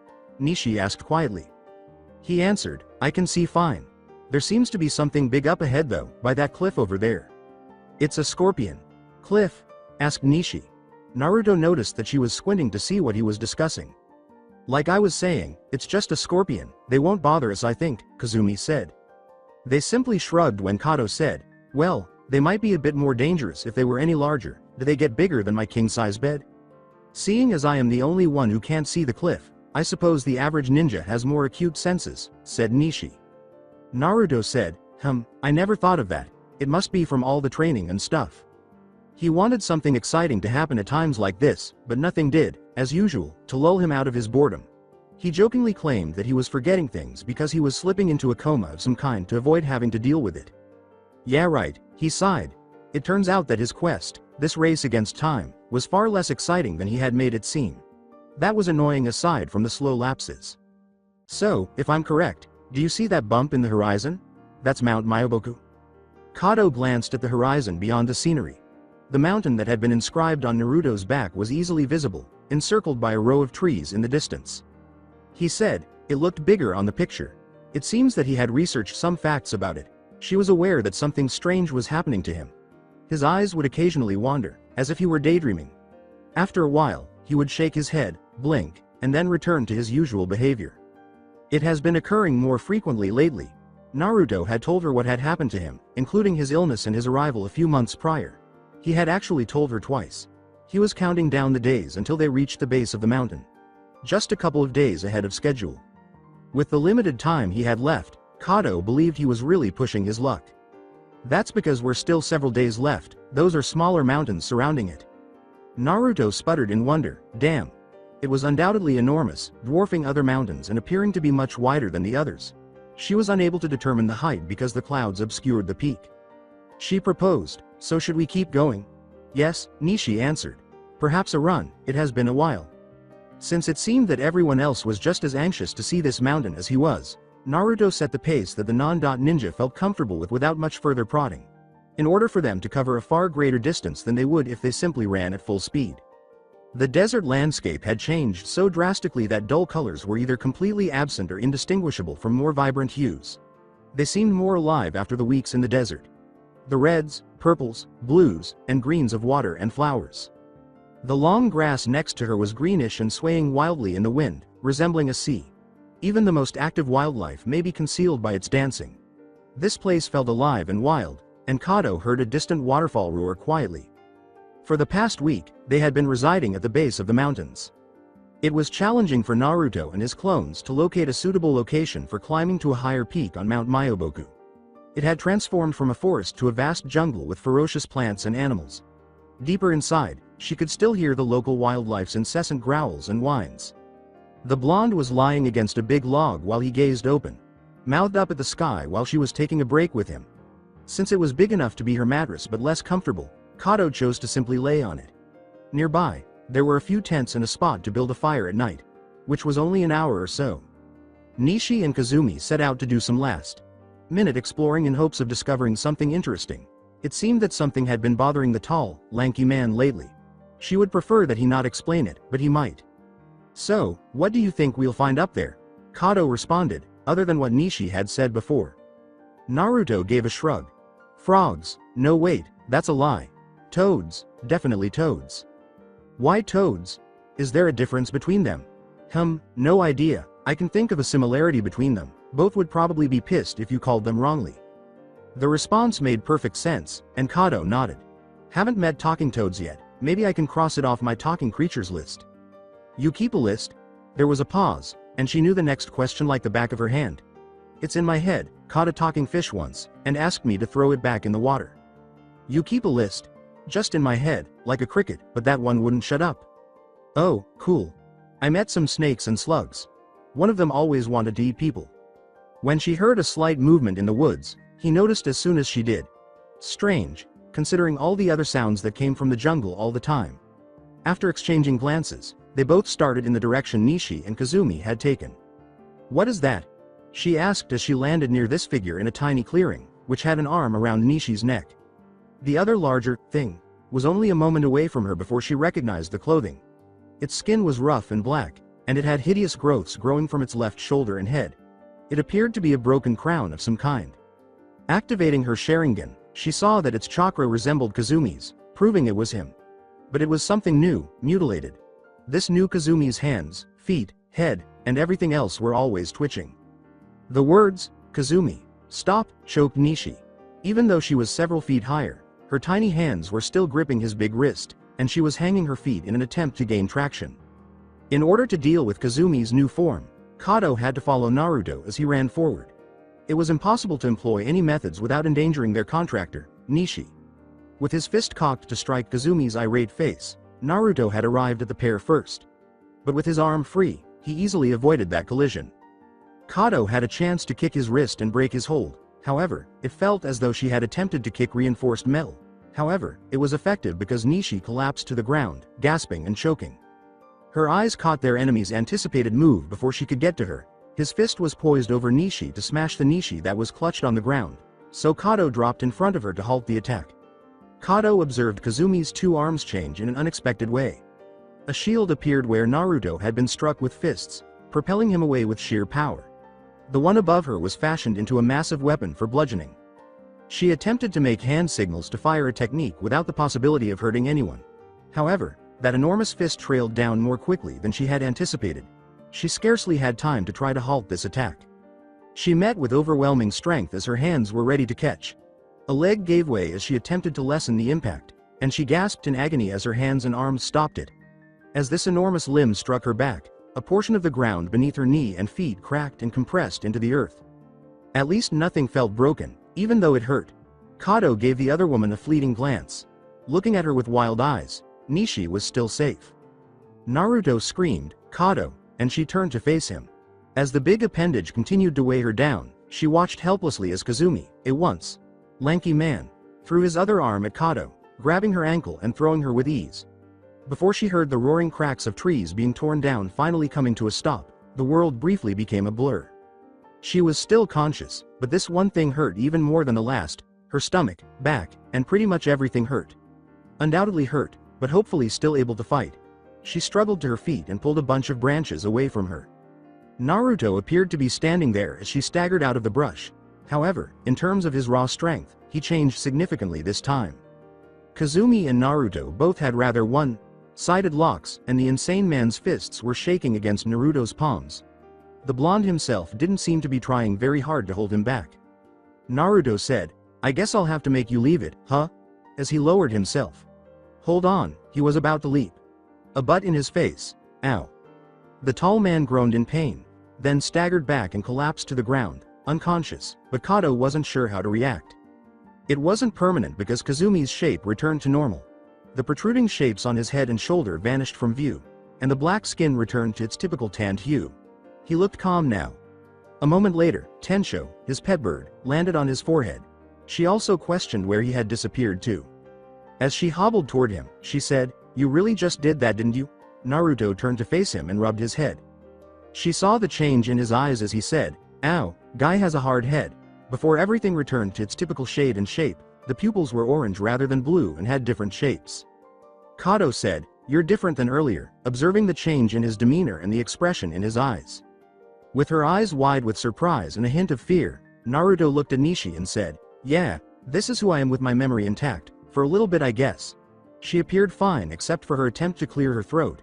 It was strange, as if Kazumi had been attempting to murder them all. How did she feel? She answered, "Okay, whatever you say." She now needed to confirm that she hadn't broken anything. She was all right, aside from the stings in her shoulder. She most likely dislocated it, and her back also ached. "Don't know any medical care, do you?" Naruto answered, "Let me help you here. Tell me where it hurts." After telling him the locations, she experienced a sudden, intense pain before the area was immediately relieved, as if nothing had ever occurred. "Wow, I didn't think. Well, I don't know, medical, ninjutsu? Existed other than that Hashirama could heal himself." Naruto nodded before turning to face Kazumi's shattered form. Kato inquired, "What happened to him, Nishi? but received no answer. Naruto looked into his azure eyes and said, I think I can answer that. I noticed this guy can passively absorb natural chakra, much stronger than regular chakra that we have. Except we're pretty high in the mountains near Mount Myoboku. The atmosphere here is different, richer in nature energy because of a specific oil. Nishi abruptly and somewhat coarsely asked, why is it different? Yeah, the oil that's here allows someone to sense it, and that usually evaporates in other climates. It's pretty much the best thing I can think of. Naruto shrugged in response to Kato's statement, well, you seem to know your stuff, so I'll take it as fact. Even though I never heard of nature energy before. She did notice some similarities, though. He sarcastically remarked, well, I'm going to be back to my shitty memoryless self soon. Yay. Kato, please get me to that mountain so the Fukasaku can get me back to the elemental nations. It has to be before the next full moon. The upcoming full moon? That exceeded his prior deadline by even more. Kato said, you've been here before, but she listened to his request anyway. She turned to face Nishi, who appeared surprised by this information. With a sigh, Naruto transformed into Kazumi's fallen form and slung him over his back. Complicated stuff, Kato. Why is this guy so tall anyways? I might as well try and explain a few things to you guys before it happens, but let's go back to the camp first, alright? Come on Nishi, I'll heal you too. Hopefully I can figure out how to get us to the top. Like him, Mito had found a friend in Hashirama. Because of the roles they both played for their fellow shinobi and kunoichi, he had remarked that it was a bond of mutual responsibilities. Fortunately, she received normal treatment from her childhood friends who applied to this mission and served under her. She had been lonely without any company since they had all left last month. Fortunately, her sister had saved the day by showing up unexpectedly yesterday. They were sitting together at the moment, playing shogi and sharing a glass of alcohol. She blurted out, so, how's it going with Naruto? How long had she suppressed that? Mito wondered. What do you mean? In response to a whine, she said, come on, you two must have gotten pretty close since then. Emmy, he's been gone for months now, it's not like we've seen each other. I mean sure, but something must have happened before then. When a smile appeared on her lips, she had no chance. Her sister had clearly noticed. It was just a simple smile and a head tilt, rather than the expected giggle or accusation. He invited me to a dinner party, and we danced. The next day we went out with Hashirama to a casino, and I may have drank a lot. She raised an eyebrow in astonishment but remained silent. Thankfully, I didn't do anything that I would regret. Emmy shook her head and let out a deep sigh of frustration. You make it sound really boring. No wonder I had you read stories to me when I was younger. Mito grumbled, what? As her sister burst out laughing. I mean, I think my favorite part was that we danced together. There, that's more like it. Details, sister, that's the most interesting part. I feel like the only thing we talk about now is boys, Mito murmured. Yeah, but there's only so much you can talk about how the day went. Talking about depressing stuff isn't so wonderful too. Emmy looked at her. Mito questioned, would you have become a kunoichi, Emmy? Follow in your footsteps. Well, seems to bring too much on my shoulders. Maybe, I'm not too sure. I was too sick far too often in my childhood, and you're pretty brilliant when it comes to seals, or so I've heard. For a moment, Mito closed her eyes, waiting for an answer. But when her eyes opened, she was unable to see the shugi board or her sister. Rather, she discovered silence and whiteness. Emmy was in front of her when she sensed it, but this was not genjutsu. No, this was unique in its own right. It was comforting. As though she had been taken to the depths of her own soul. She was surrounded by a strange, her own presence. It was accompanied by a laugh. Well, what do you know? Looks like it was anger, how ironic. I recognized that voice. Her eyes grew wide, and as she turned to look behind her, she noticed him, dressed as he had been the last time he had seen him.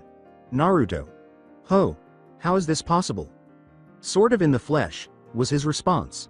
That distinct manner of carrying himself was back. His eyes were serious and ferocious. I'll get down to it. I don't have much time to explain, as my chakra is already fading, so listen closely. Anyways, remember how I said how chakra could live without one for a time? This is it. When I've healed you before, a little of my chakra entered yours, but we won't have another chance to talk again until I'm back to normal, he said, and she knew that it was the true Naruto as well. How do I find you? She asked, right on the money. He surveyed the deserted areas of their location. That's the tough part. The bad thing is that I left to Mount Myoboku. Nice lead, by the way. I would have done the same thing. The fox is practically impossible to find, even I'm not entirely sure. She winced. She had suggested that he go there.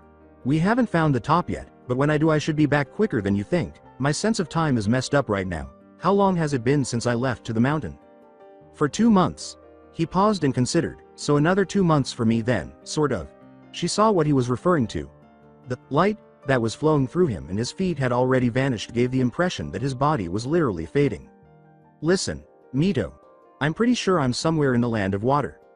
She had made every effort to concentrate on the tiniest bit of chakra from this 9 tails, but the process was excruciatingly slow.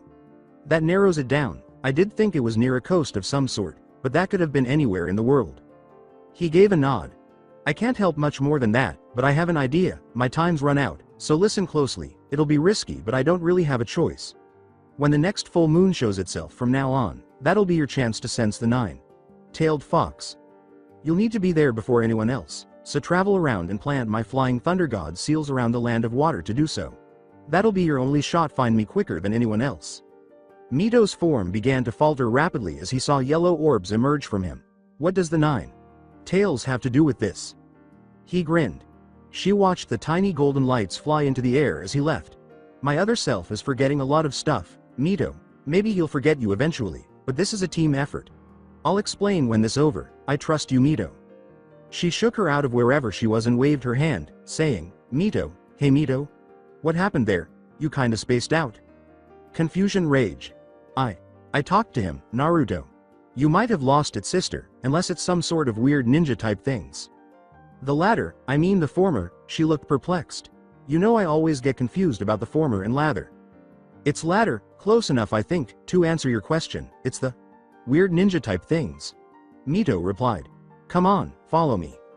She got up and went through her door without waiting. She thought Emmy was right behind her. She received greetings from a number of people as she went by, and each time she received one, she nodded. To get to the other rooms more quickly, she took a well-traveled route across the main building. Perhaps he will forget you in time. The flying thunder god technique would be crucial, she kept thinking. This 9 tails was involved in all of this somehow. She would locate Naruto if she could find it. She would have to run to it and get there before anyone else did when it showed itself. It was a month before the next full moon occurred because the last one had already passed. Was the 9 tails working with Naruto to accomplish this? She couldn't go into theory just yet, and that was madness to consider. Emmy yelled at Mito to slow down as she hurried to Naruto's room. Only when she arrived at the room he had used before leaving did she comply. She slid the door open and entered. After she entered, Emmy remarked, So is this Naruto's room? Curious, her sister eyed the few interesting items scattered about the somewhat disorganized room. Yes, but you need to help me find any scrolls laying around. Look over that half while I check over here, it's important.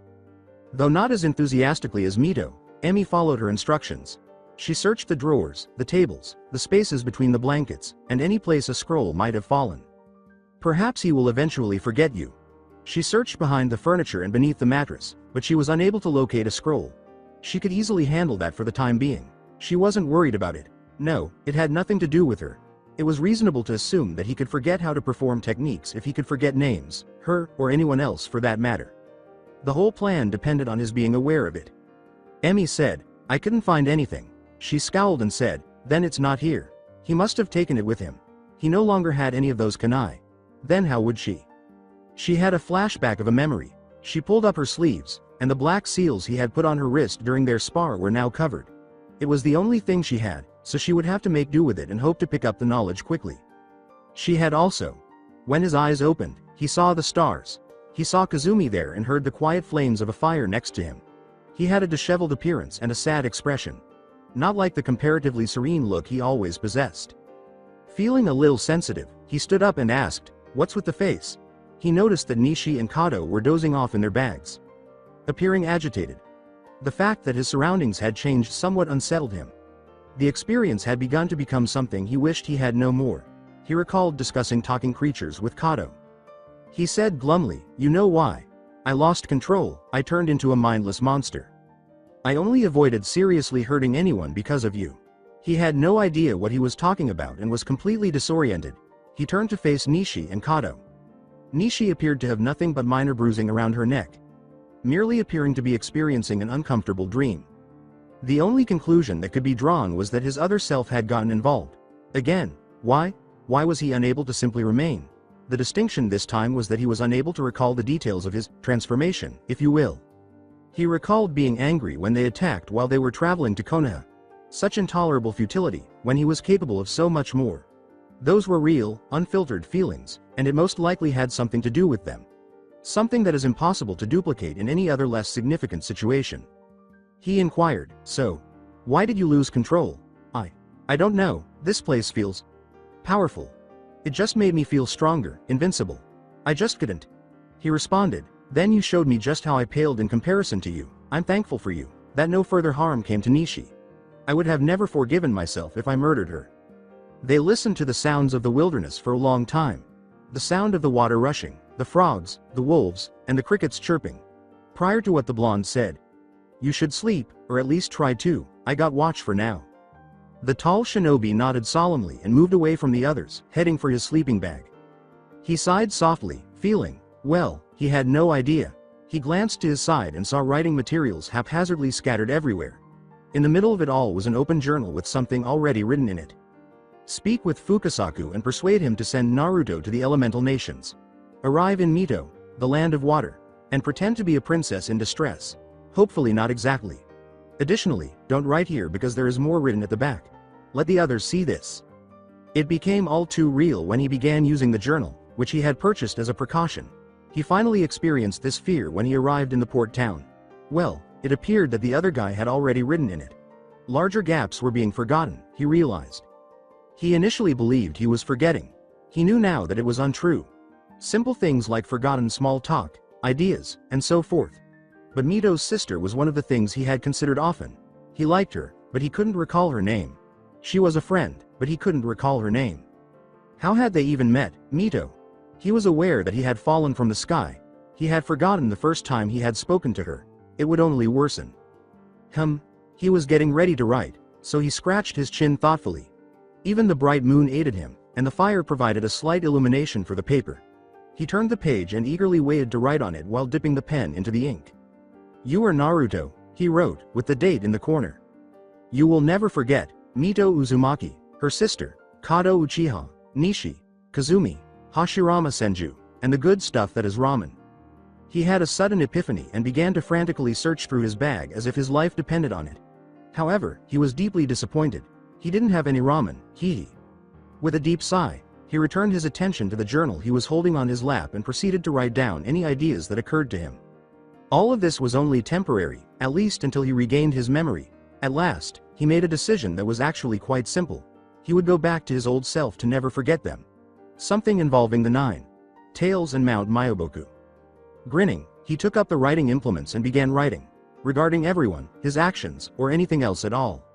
Mito Uzumaki, an amazing, caring, pretty woman. She likes cinnamon buns, speaks a little complicated but otherwise is fun to be around. You kinda wish she showed you more of herself. Perhaps he ought to have written that final section a little differently. All it did was force him to try to imagine her nude, which was a brilliant idea. In any case, this journal was only temporary. He studied the writing on the book's inscription. It has only been 2 days since the other him made a brief comeback. In any case, by concentrating on the present, he was able to overcome his fear of the memory lapses. He glanced down at his writing, which described how the mountain was filled with numerous caverns and maze-like pathways, and that he had previously attempted and failed to climb it. It makes sense why his back ached. He glanced around him. Once again, the landscape had changed. There were crags and rocks, as well as those gray-related hues. The farther they had gone up, the more life seemed to have died down. Naruto returned his focus to his notebook. At the far back of the journal, there was another intriguing entry. The date on the top indicates that he had read it before, most likely at the time of his transformation. It was written clumsily, with no real connection between the sentences, as if the words were written as they came to mind. "I'm writing this down for myself. The others are all asleep." According to Master Geezer Sage, getting to Mount Myoboku involves navigating a sizable maze, which should be difficult or impossible. He mentioned the secret path, but even in my day, the mazes and the mountain itself were mainly unexplored. Even though summoning doesn't work, which is to be expected, I still wish I knew the path. This doesn't help. I am aware that some people have succeeded, though. How did the toads think anyone would get up here? Well, have patience. I've always been summoned to Mount Myoboku in reverse, so I don't have time for this. But something must exist now that would enable me to succeed. At the very least, it should be very helpful that I have indicated on the map with a dot the location of Fukusaku. For me, this is life or death. After everything I've been through, it would be quite pitiful to die this way. Could nature energy be a hint? Perhaps he doesn't have to, but I doubt I could enter sage mode in my lost self. Feel the energy that surrounds you, not the chakra that is inside you. It simply improves the flavor, much like the mint flavor in chocolate and vanilla ice cream. It sounded better in my imagination. Examine a flower, inhale its scent, maintain your composure, and, above all, try to sense its surroundings. Feel the force of nature all around you. Simply put, you would most likely die if you tried to collect it. If I am unable to, but what about Kazumi's health? I gave it a try. Yes, I did experience a pull when I looked for this secret path. I marked the path where I experienced this feeling because I was unable to go any farther. I am unable to. As if he had been severed, that was the final thing written. They appeared to be close to the summit, but it didn't seem possible to set up their climbing equipment on the plate of rock that covered it, and for some reason, adhering to them with chakra was also difficult. Something seemed to be stopping it. Once more, they arrived at a location with multiple paths, and Nishi drew a pattern on the ground below them. Engraved to resemble a bunny. It's a rather ugly bunny. He noticed that a number of people were also pulled into the dirt. They walked together, him following her, and took a stroll. He could have lost his train of thought or forgotten once more. He searched caverns for any indication of more profound roots. While some of them went deep, others didn't. After a while, they paused for lunch. While he and Kato settled in, Kazumi and Nishi got ready for lunch. This is probably the longest mission I've been on, makes me miss some actual human contact. Even if it was just watching people go by, said the Uchiha. Hey Kato, have I shown you this before? He asked, fumbling through his journal pages to locate that specific page. Ah, here it is. She read the journal after taking it from him. No, you never did. I didn't. He could have sworn he had done something like that. He was being severely harmed by this memory. He had no choice but to rely on them and bide his time. As she read more of it, her face showed some confusion. Before speaking, Kato appeared to read it multiple times. You know what? I'm not going to try and make sense of the confusing stuff in here right now. Anyways, your collected self explained that Kazumi was passively being influenced by nature energy. I guess that's his condition, so I assumed you could do something similar. He could only recall bits and pieces of Kazumi being transformed into something, but he quickly lost his memory. He turned around for a moment. Huh? Anything else? You said something about flying, but you weren't sure if you'd last long. However you'd go about that I wouldn't know. Then you said you needed to concentrate on finding your way to Mount Myoboku. So you went quiet and I didn't want to bother you much, so I kinda fell asleep in my boredom. You fell asleep? Asked Naruto with a raised eyebrow. Her face reddened.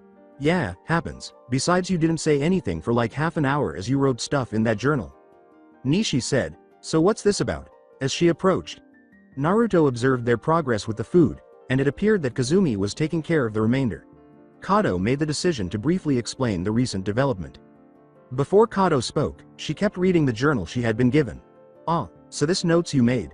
I had thought you didn't come up with anything, she said. Yes, he explained a little to me before, but I don't think he expected something like this to happen. Let's just focus on getting him to the mountain, and whoever this Fukusaku is. Nishi reached into a large pocket and took out a slightly worn map that had seen better days. There's something about a map, if you can call it that, vaguer than any other, he said. She was sprawled out over the gray expanse of the earth. That's a map? He asked, observing that half of the map was simply blank and that some paths that didn't appear to be very far were drawn. The details mostly focused on the mountain's edge. That's all that's been documented so far. I have been adding to little by little, but that would take too much time. If only I had those photographic cameras, but they are too large and fragile currently. Kato interrupted, saying, it doesn't matter. Let's just look to any indication to where this Fukusaku lives. It was clear that Nishi was thrilled as they looked for this mark. Yes, but I can't help but know that someone in fact lives in Mount Myoboku. Yeah, and you were in fact his student, despite the oddness in the writing, said Kato. Nishi leaned closer and gave it a quick brush to make sure it wasn't a stray bit of dirt as Naruto pointed in a blank area. Is that it? He asked. It might be. I thought it was just some defect, so I never paid much mind. Now, to find this starting point. There it is. It isn't too far, thankfully. We might make it there by nightfall after we eat. He sighed. Great, I've wasted precious time. Don't worry Naruto, we'll get you there. He thought he was walking into a completely different space. In comparison, This one was thriving, whereas the outer area had at least some signs of life. As they flew around, insects of various sizes either landed on plants or ate each other. Specifically, one plant appeared to eat an insect. A mere plant devoured an insect the size of his fucking leg. Nishi asked, "So, is this pinnacle of Mount Myoboku?" According to Naruto. Wait, we made it. I swore we just fucking talked about the writings in my journal. Kato sighed and turned to face him. Honestly, you've been repeating so many things lately, I just want you out of my life temporarily. Sounded nothing like anyone in this room. He watched as everyone searched for the source of the voice, but even a close look in this jungle's surprisingly clear brush failed to identify it. There were large mushroom plants all around, and a number of toads were jumping around. Up here, as everyone looked in the direction of the creature, I suppose this mountain truly broke the wills of the shinobi, who were caught off guard. What he mistook for a huge boulder turned out to be a mountainous toad, and it could talk, too. Holy shish. Kato looked at the enormous toad and said, "Well, what do you know?" "You were right, Naruto, it was talking toads. It's big, scaly, and brown." Its voice gave the impression that it was female. "Toads indeed, it's been so long since any humans have come here." "Hey ma," says Mount Myoboku on his back, came from a different, fainter voice. It came from behind them, but he was unable to say. Naruto noticed an orange toad relaxing on a mushroom above when he turned to look behind him. This big toad said, "I assume you're all here to see the elders?" With a hint of intimidation from the large toad, Nishi answered, We were here to see anything for that matter. My name is Gamahime, my son is Gamabunta is the other young one." He made another attempt to find Gamabunta, the toad, but he was not sitting on his perch. But he felt the impact on top of his own head instead. Ga! As he collapsed into the dirt, face down. "That's future toad boss to you," Naruto yelled. "That hurt you, asshole," as he attempted to remove the jerkish toad from his head. It appeared to be using chakra to adhere itself to him. The toad gave a gentle reprimand, saying, "Gamabunta, don't treat guests like that." Leaping from him, Gamabunta landed on the ground in front of him. His head was the only size of the orange frog. It wasn't too crazy to imagine that he would grow to that size, though, given that his mother was like a mountain. He continued to glare at Gamabunta, who was doing the same to him, and said, Naruto Uzumaki. Kato Uchiha. Nishi. Kazumi. Well then, all of you, you may climb onto my back. The elders will no doubt be excited that there are humans present on Myoboku." He complied when Nishi pointed to him and asked a silent question to be carried to the top. Yes, she was unable to perform the majority of their abilities. Gamabunta and the others had already climbed to the top of the toad. After quickly climbing to his feet, he climbed to the top of the toad while holding Nishi in his arms. "Good, I'll be jumping, so keep channeling chakra to your feet so you don't get flown off," said Gamahime. Nishi's hold on him became more firm, and he recoiled as her nails dug into his flesh.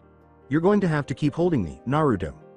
"Alright, so how long we were in the maze, maybe I'll forget, maybe not," he responded. "Alright, I don't." Nishi squeaked in surprise as they were flung into the air and her grip on him became so tight that he thought he was being strangled. "Don't let go." He was unable to contain his laughter. No, I won't." As Nishi grew accustomed to the ride, aside from the constant tightening, she eventually regained her bearings. "As I was saying, you've already explained the extent of your condition, so it's understandable that you often repeat questions and answers, but I can withstand it so you can survive." Was I really that annoying? To put it simply, yes. Ow, to answer your question, we were only in the mazes for 3 days. You had some trouble sensing this, nature energy, but Kazumi didn't have much trouble with that. He answered, "Well, that's good." Gamahime halted their unrelenting leaping, and Naruto looked over the edge to discover a large mountain entrance and shelter scattered everywhere. Large statues of toads lined the path leading up to it. To the north were numerous statues of toad, and to the south were large spiked spires. Gameheim said, "By the way, welcome to the land of the toads." "Yeah," Gamabunta continued. "Scram off now." He wanted to leave that little bossy toad as quickly as possible, so he didn't have to say that. Leaping from the mountain amphibian, he landed on the hardened, weathered soil. Naruto looked around the village and released Nishi from his arm. Both much larger and smaller houses were present. But given that humans and toads didn't look alike, it's likely not made for humans. The doors were also strangely constructed. Nishi said, "Well, it's intelligent life, to no one in particular." Gamahime was someone he admired. Were giant, talking toads commonplace? He was merely an outsider in an unfamiliar country. To be honest, it wasn't what I was expecting, Kato said. Toads, giant ones. How long was he going to be gone? He flipped through the pages of his journal, which had dates written on the corners. He was barely a month and a half old. How on earth was he going to return to Konoha in that amount of time? Ah, this is good indeed. Been too long since Shinobi and Kunoichi had climbed our mountain. When Naruto heard the voice, he initially thought it was a big toad, but he hadn't heard any arrivals that would shatter the earth. Rather, it was smaller, about Gamabunta's size. This one, on the other hand, appeared older than he had anticipated. That was probably his full self in that state of mind. This toad had 2 hair stripes on the sides of his head and a white mohawk. It had green skin and a brown cape around its neck. My name is Fukasaku, one of the elders that reside on Mount Myoboku. With a name that was, for the time being, ingrained in his memory, he exchanged glances with everyone. Hello, Geezer Toad. My name is Naruto Uzumaki. The others gave him their introductions. Despite his obvious disrespect, the old toad gave him a sidelong glance but remained silent. Always interesting to see humans arrive, but your arrival does not come at a surprise. After he made that admission, everyone around him became alert and gave the little frog a questioning look. It was Nishi who spoke first. Out of all the rumors, I never expected Future Sight the one to be true. Ah, so you have heard some rumors then? However, we have been told by the great Lord Elder of 4 arrivals, and one of them being a disruptor. One of us being a disruptor? Sounds kinda cheesy if you ask me, replied Kato. After a pause, Naruto became aware that the other 3 individuals he was with were staring at him. What? While the others nodded in agreement, Nishi remarked, well, none of us are suffering from a unique condition. Well, I suppose that's true, he said. Nishi questioned, so, this disruptor, how peculiar, what does that entail? Naruto looked around, and Gamahime, curious, listened as he noticed other toads slouching on enormous leaves or atop their buildings. I think it would be better if I brought you 4 to the great elder himself, so please, follow me. A prophecy? He scowled, but said nothing because, after all, they were attempting to assist him. In any case, this big, older toad sage said it wasn't quite right. This one was older than the mohawk. Wearing toad, but it was the same size as Gamahime. He had wrinkles all over him and his eyes were half closed. 2 other toads, including Fukasaku himself, were seated in front of him on a seat that resembled a throne. He said, yes, you are one of the 2 great renderers that shattered the entire time itself. Naruto could feel the room going silent as everyone stared at him. He whispered, say what now? Ah, perhaps it's too much of an exaggeration. I just mean that the time was heading down a particular path. However, when you decided to appear it completely made those visions I had disappear completely. So, as I see it those previous visions are impossible outcomes. He asked, is that a good or a bad thing? Nothing was said again. But he couldn't help but believe that he had demonstrated beyond a reasonable doubt that fate was not predestined. Additionally, the renderer's voice was far superior to the disruptor's. Kato broke the somewhat tense atmosphere by interjecting, I honestly believe it's a good thing. We've seen a glimpse of him with the entirety of his memories and he doesn't seem to be an asshole. Memory lost. Fukasaku appeared to ponder while ignoring the Uchiha's curses. Not a jerk, alright. Yes, from what little I've seen the other Naruto was very kind if not brash, said Nishi. He was grateful for the vote of confidence, which was much better. Again, Fukasaku spoke. Well, other than that, where is the other one? Naruto questioned, the other one? Therefore, there was another person who appeared out of nowhere in a similar situation to his. He was a great renderer before he lost himself in thought. Since Mito was a sensory type, it was impossible to hide from her, so they were nowhere close. However, none had joined him from the sky somewhere.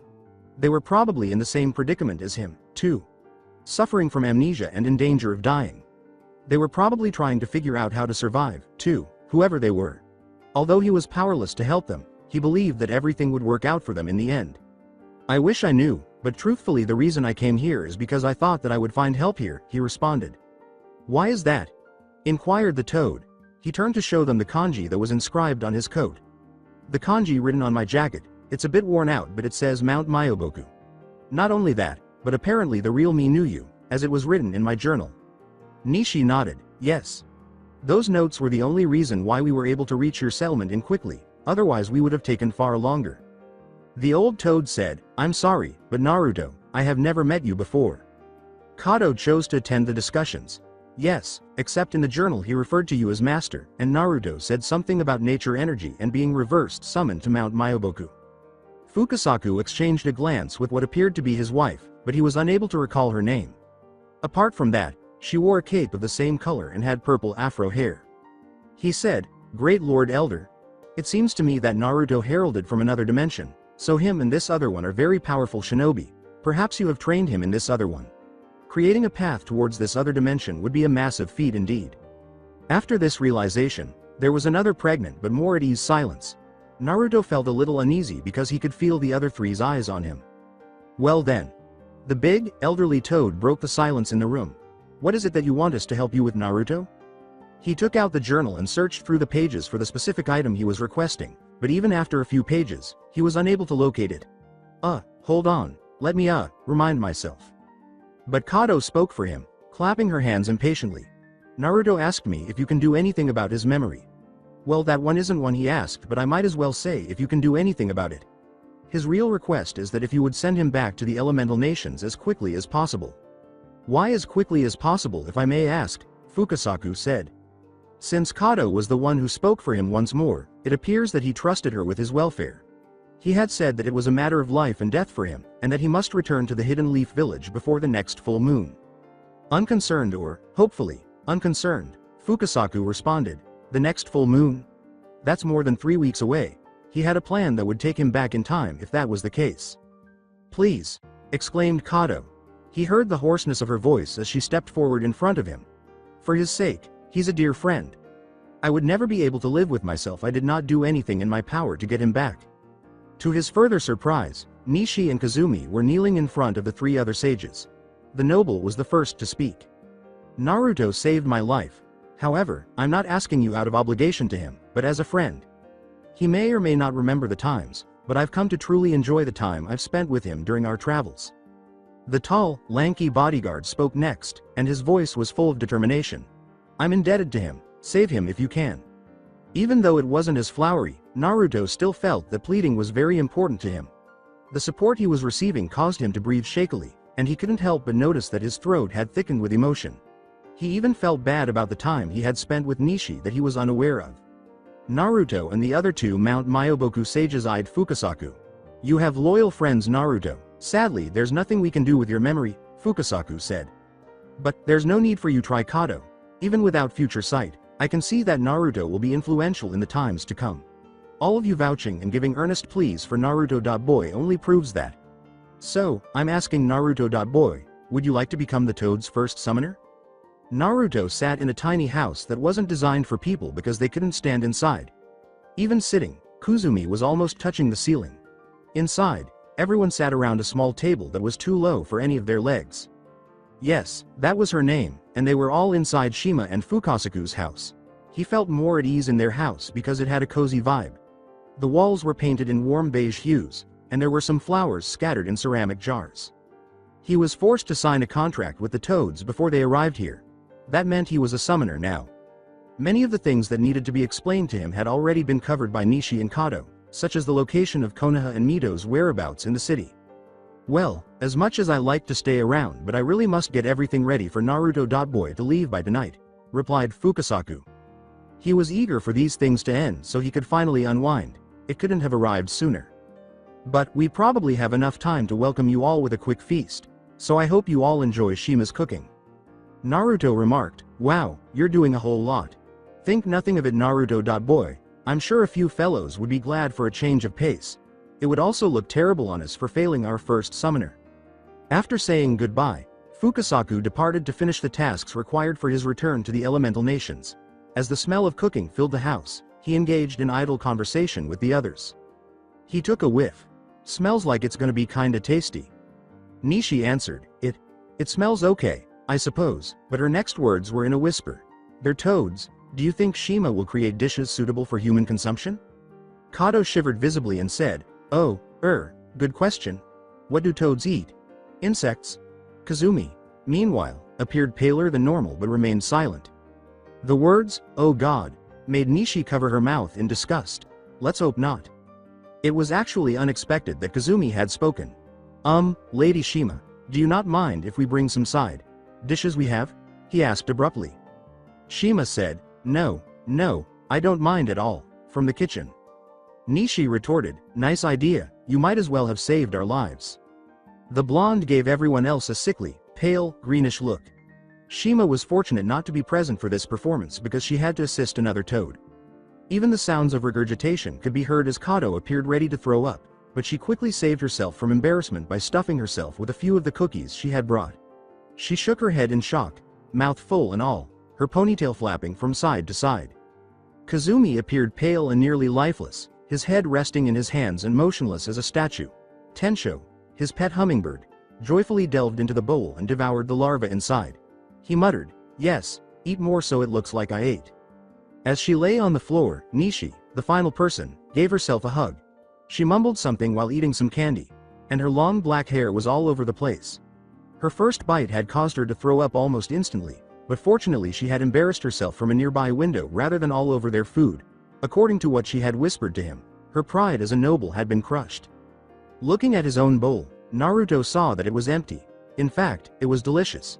What on earth had gone wrong with him? "Naruto, it's ready." The name had a familiar sound. It was his. I see now. His eyes were drawn to Fukasaku, a tiny toad. He brought the book he always carried to read with his hands. A Tale of a Gutsy Shinobi was the title he initially believed it to be. But that was not it. Instead, there was his shabby calligraphy writing in a somewhat plain and worn-looking journal. He was losing it, damn it. The more pages he turned, at least, the more readable his writing appeared to be. According to the most recent pages, he should be prepared and possibly run like crazy to Konohagakure. Looking at the bodies scattered around as though they had been engaged in combat, the elderly toad questioned, "What happened here?" He laughed at his logic when he noticed Nishi glaring at him. "Oh, they're just so full from the tasty food. Sick you see." Fukasaku appeared to be quite pleased that he nearly felt bad about lying. The toad grinned and said, "Well, I should tell Ma that she should cook more later on." Kato almost yelled, "No, no, please don't," before she composed herself. "I mean, it was just so filling that less would be even better so we won't get sick next time." Unaware of their current situation, Fukasaku grinned with satisfaction and said, "Ah, well.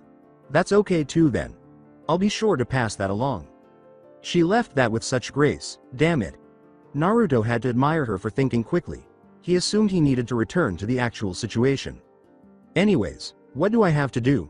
"Nothing. Tomorrow at sunrise is when our messenger arrives at Konoha. He was to arrive before Mito Uzumaki and summon you there."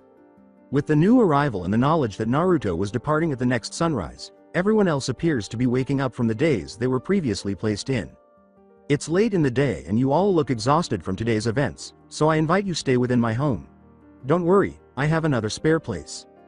Nishi responded, "Thank you for your generosity, Lord Fukasaku." Aside from the hurriedly rearranged hair, she appeared to be somewhat normal again. "It's no problem, you are all guests within Mount Myoboku, and I'll be telling you what you may ask for tomorrow morning. It's not easy finding your way up here after all. Have a good night all of you." When the wise man left his house for seclusion, everyone was observing him with some interest and appeared to have fully recovered. The hummingbird landed on his shoulder and gave his ear a gentle peck. Nishi was the first to speak, bending forward and bowing to him as though in prayer. "Naruto, it was a pleasure to have your companionship and your protection for this long and arduous journey. I hope that you'll be fine, as I found that I enjoy your friendship. Regardless of your attempted great betrayal before Kato graciously saved us."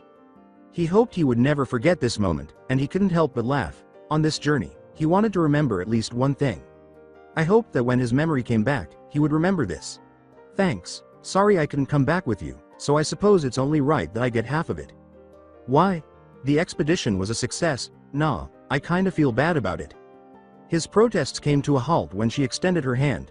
"I'll take out a quarter, as the most difficult objective is behind us, with you not joining us back, that'll also be cheaper." Since Nishi appeared to be quite adamant about her position, he might as well give in. It was likely the best he could do. "Sure, it was nice traveling with you, Nishi." Likewise, he turned to Kazumi and merely extended his hand for a handshake, which Kazumi accepted with a sharp nod. "Thank you once again." Despite his uncertainty, Naruto chose not to question it. Behind the little table, which still had some larvae and other insects on it, he looked at the Kato sitting across from him. "Hope that you'll be well soon, huh?" "Yeah, me too." "It will be all right."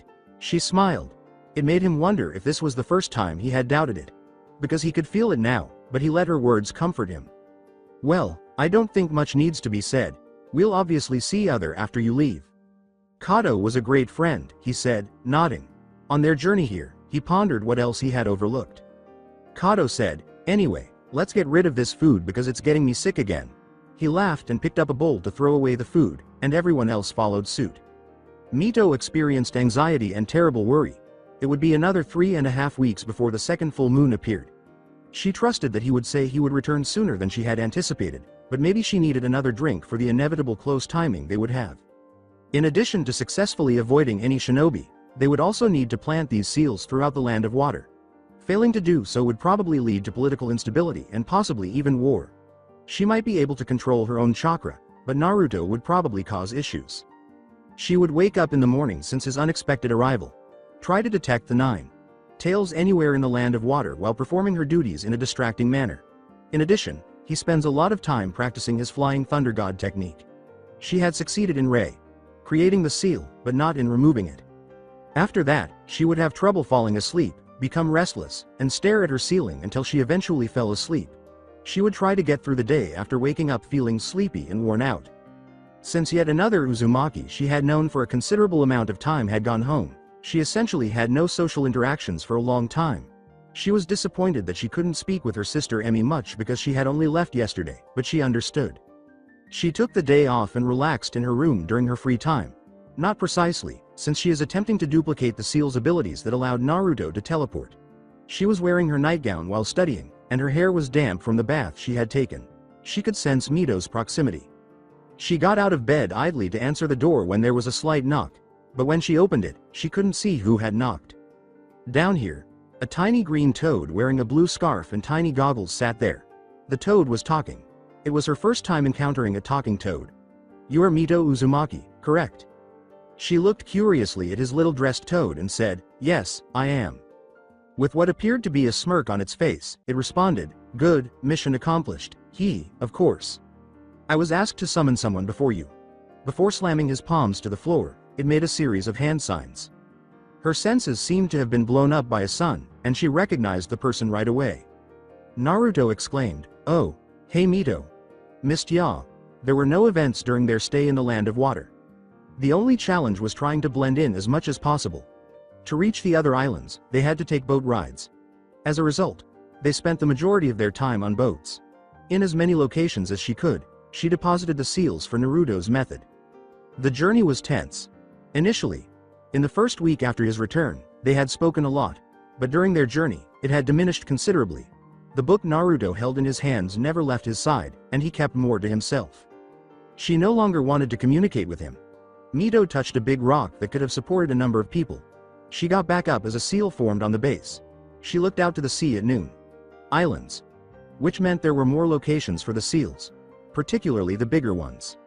The sound of waves and rushing water was constant. She had grown tired of it. Mito. She glanced over her shoulder and saw Naruto sitting on a rock, gazing at islands. His tone was solemn.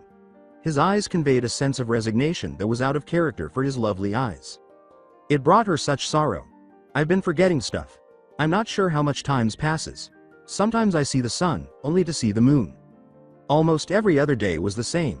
Mito was unable to speak. She experienced constriction in her throat. The other day, he had already said it. He would never remember this conversation again, so she concentrated on moving forward. "Sometimes, I've had a hard time recalling what we were doing, why we are out here. I don't even remember that anymore. I don't understand what you're going through, and I never want to. I just know that I'm doing everything I can to help you," she replied emotionlessly. He trailed her shadow. It drained her, and she was tired of talking to him. Every time he spoke, she could feel a void in her chest. "I'm not sure how you're not completely gone yet." "It's because you're here." "Pardon?" He laughed, which was completely inappropriate, and said, "Things feel all right when I'm with you, even when I'm not." It only made her feel worse. "I'm not going to make it, aren't I?" She took a big swallow. "You've placed your faith in me. You've said that everything will be okay, and right now, it's what I need. Because I need to believe in those words right now, to trust you, that everything will be all right." The ground beneath his feet caught his attention. "Sorry, I didn't mean." "You're afraid. I don't think I could ever handle it." He grinned. Naruto produced a journal that was always by his side. He scribbled down a few things. They had spent some time in the land of water. Within an hour of his arrival at her door, they had departed. All of their equipment was put together. With effortless energy, a smile, and complete willingness, he had followed. It was different now. He occasionally breathed in the crisp air, feeling the freezing droplets strike his face. The smell of fish and the sway of the rocky boat. He had grown weary of the odor. Every time the trip was off the boat, it was a pleasant diversion. But there was always the smell of the sea. Then he understood that he didn't dislike the smell of fish. Now where was he? He was walking through a town when he last remembered it, the aroma of spice and cooked fish still lingering in his nostrils.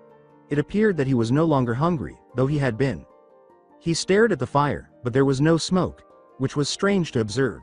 At the fire's base were glyphs and black drawings. He was in a cave, or more accurately, a large opening in a rocky cliff. Enough space to accommodate a small fire and 2 people. As the sun sank, light streamed in from the right, illuminating the tree grove. Or was it morning? His memory, of course, had apparently failed him. He was unable to pinpoint a lot of the gaps. If they never existed in the first place, it is impossible to remember the past. He felt something small and rectangular in his hands, and when he looked down, he saw that he was holding a book. He had the strange feeling that he had to carry it with him at all times. That if it were ever hidden, he would completely lose himself in whatever ailment he was carrying. When he opened it, he discovered that it was a journal that belonged to him rather than a book. Leaning forward, he checked that the writing on the pages was adequately illuminated by the flames. There were many, each with different levels of specificity. His writings became longer and more vivid as he dug deeper, although some of the earlier works were shorter. He ran his finger over the text's lines. He stopped that because the ink was blurry. One of the pages he had quickly perused had a bookmark on it, so he went back to see what it might contain. A wonderful, kind, and attractive woman is Mito Uzumaki. She enjoys cinnamon buns, has a slightly complex speech pattern, and is generally entertaining. She could have shown you more of herself, you know. Her gorgeous red hair is typically styled in buns. I have no idea what style it is, but it looks fantastic on her. I promise you will recognize her when you see her. Remember? Okay? Mito was the subject of a lot of writing. All of their joint actions. He bears a record of events and affection. Then he turned to the next page and read until the very end. Remember her? Is that really so much to ask? He knew that these written words were his. Where had he gone now? He looked up at the flames, but there was no smoke, which was strange to observe. At the fire's base were glyphs and black drawings. It was dark because he was in a cave. As the sun sank, light streamed in from the right, illuminating the tree grove. Or was it morning? As Naruto gazed at the trees, he noticed a squirrel darting between them. Through the branches, weaving. With every minute that went by, the light became darker. A feminine sigh. I suppose I'm not that good of a friend, am I? Naruto turned away from him. A red-haired woman sighed against the stones. She appeared worn out. She sipped from a steaming cup while closing her eyes. Unless he forgot, she must have been there all the time. He was unaware of what she was implying. Naruto pondered how many times he had felt that he was flawed. There had to be a lot. He answered, yeah, I guess so. Her head hung. I think that was a moment when you're supposed to reassure my confidence. Oh, well, I guess you can't depend on me for that, he said with a laugh. I suppose. I enjoy you're here. It's like I still have purpose even when I don't know what that might be. I don't know. Everything I try to think of just feels wrong, even the one I just said. Her lips curled into a smile. A depressing one. Naruto returned his attention to the pages. This was the only way he could remember where the devil he was. He turned the final pages and paused just before the page went blank. The watery land. There was an underlined number at the bottom of each page. Beside them, words indicated that Mito should be asked. He inquired, how much longer? She whispered, 1 more week. He questioned whether he had already asked that. He was uncertain about his ability to write. There was much less light outside than he had anticipated, even though he had expected more. I'll have to stifle the fire now. Why? So, no one sees us. Naruto turned to his notebook. He perused the text. The Nine Tails were what they sought. The land of water was not where they were supposed to be. She doused it with a bucket of water, extinguishing the fire. Smoke was still absent. Leaning against the small cave, he peered out. A dense forest is all that is visible, however, he could hear the waves hitting a far-off beach. The land was left in darkness as the sun came down. He could hear a distant thunderstorm rumbling. Before long, the woman leaning against the wall was out of his line of sight. Then he saw absolutely nothing. All he could hear. The approaching storm and the slow breathing. Naruto believed that he was fucked regardless of what he did and that he had nothing left. Even worse was the fact that he had no memory of the woman. When the sky was illuminated by the full moon, when the chakra of the nine tails flared, she would need to arrive as soon as possible. She was still unaware of the connection between Naruto and the tailed beast. But at this point, it was her only choice. There was therefore nothing more to do. Naruto's health was rapidly declining. Mito was unable to imagine what might occur to him. She had no desire to. Mito looked up at the sky that was growing darker. The moon is full. Long ago, she had noticed it. Tonight would be the culmination of 3.5 weeks of non-stop travel.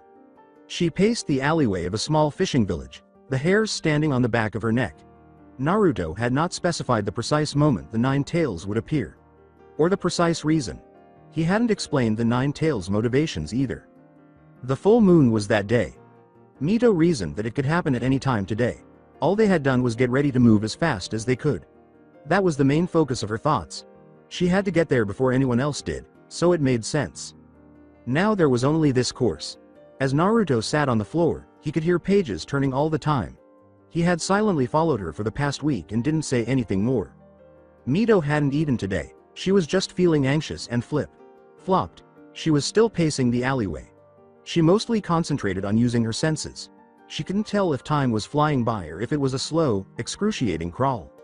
She only knew that Naruto focused solely on his journal, not even looking up. Her heart seemed to stop when she felt it. Mito stopped the tense pace right away. She sensed it. It was enormous. Turbulent. For an instant, fear gripped her heart.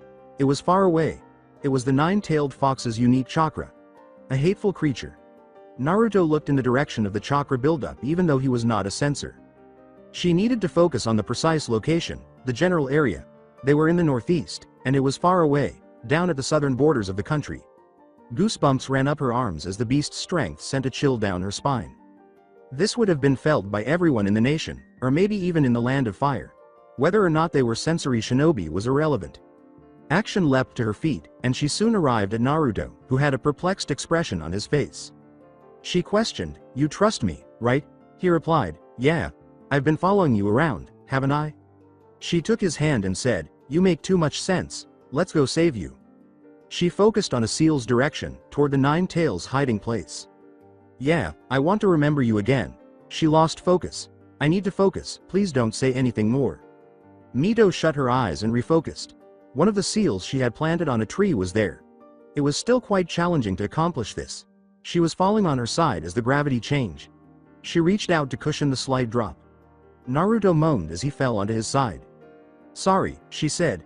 With another, "It's different." Nevertheless, in a single instant, they covered a distance that would have taken an hour.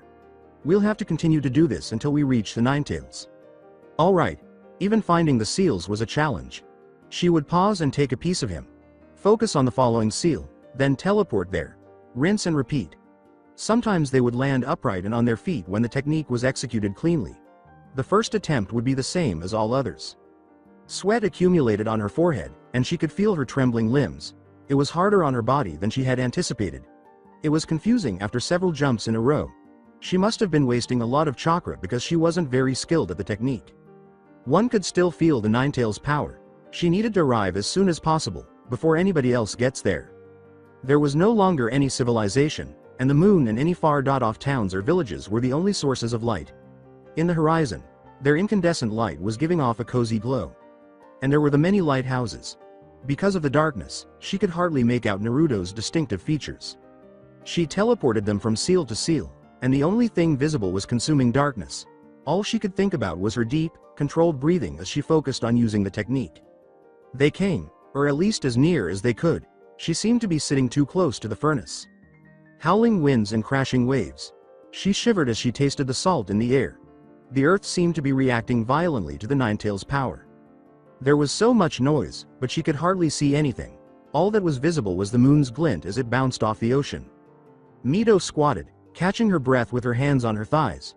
She had been working on it for some time, but she didn't realize it. She looked off into the night toward the beast's resting place. She strained her eyes and caught a glimpse of a big island silhouette in the distance. It would be impossible for water to walk across with the rogue waves. Mito made a few hand gestures, pointing into the sky with hands that resembled a ball. She said, "Shield your eyes." Out of her hands, a dazzling white light burst forth. Even though she had her eyes closed, the technique was so strong that it took her a few moments to get used to the intense light. The huge chakra that had been released stopped. Mito realized how hard her own heart was beating. She turned her attention to Naruto, who was looking at the island with almost childlike interest. Her attention was on the island. It wasn't as far as she first believed, but the light made it easy to see. They wouldn't have to swim if she could seal something that could be thrown. Mito reached into her bag and took out a scroll for sealing. Before a windmill shuriken materialized, she covered the formula with her hands. On one of the big blades, she applied one of his flying thunder god seals. She got to her feet, correctly unfolded the blade, and made sure it was fastened. She locked in on her target, her hands gripping the handle tightly. Now would be a great time to throw, with the wind at her back. With a grunt, Mito threw the enormous shuriken at the island after launching herself into the air. Before it hit the grass, Mito saw it fly through the air. Let's go get your memories back. Mito entered the cave stealthily. It was a spacious cave with a ceiling several feet above the ground. Over her head, there was another faint glow of light. As strange as it can be, the cave looked as if something had ripped a hole through it. The cave was lined with rocky fragments that made a straight line. In the unpacked earth, several trails of deep gashes were excavated. It took a long time to go through the uneven ground. All of the big debris in the way wasn't included in that. She could still feel its chakra flare. Even though the nine tails had stopped it, it was too close to be comfortable. As the cave widened farther ahead, she stopped and put out the light right away. She was unable to see the beast that was inside because it was dark. Was it aware of their presence? She didn't even dare breathe aloud, let alone speak. Like a firefly, Mito produced a second light, this one much softer. The light was bright enough to make out Naruto's features in front of her. His blonde hair, his blue eyes, and his whisker marks. They exchanged glances. Then Naruto turned to face the nine tails. Then she followed him as he moved forward. It was this. She sensed the movement of something big approaching as soon as they emerged from the cavern. A big orange, furred hand appeared, wrapped itself around him, and vanished from view. Naruto! Exclaimed Mito. The light intensified as she shot it into the air, similar to a second sun. That voice said, Mito Uzumaki. Animalistic and imposing. It reverberated through the spacious cavern. A deep laugh echoed through the atmosphere. The nine-tailed orange face. Vast and mountainous. She was the focus of the blood-red eye of the nine tails. It said, to think I would see you again. She stared at the massive, multi-tailed beast in a state of shock. How do you know my name? It flashed its fangs and grinned. The fox gazed at the hand that had ensnared Naruto and said, from another time, another life.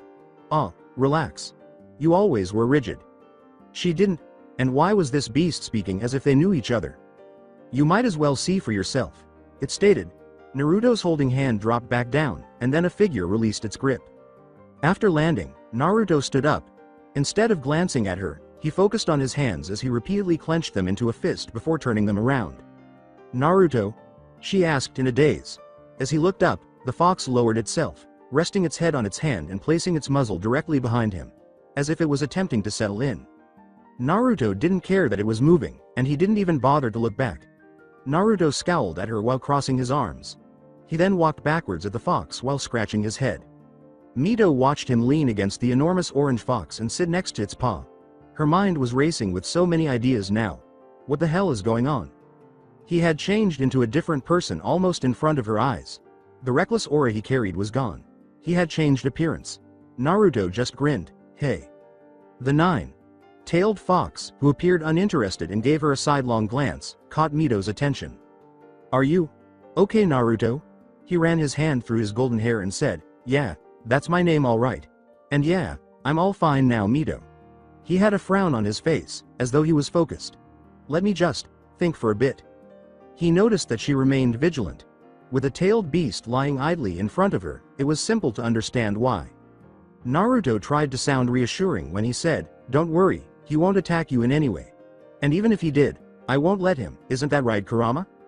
The fox said, PFTT, shut up you moron, as though they were friends. She didn't let her guard down at all in spite of those words and the conversation. She never took her eyes off the enormous orange fox. Naruto grinned. He's just mad. It'll probably be a while before I can explain some stuff. Do you remember anything? What did it do to you? She inquired.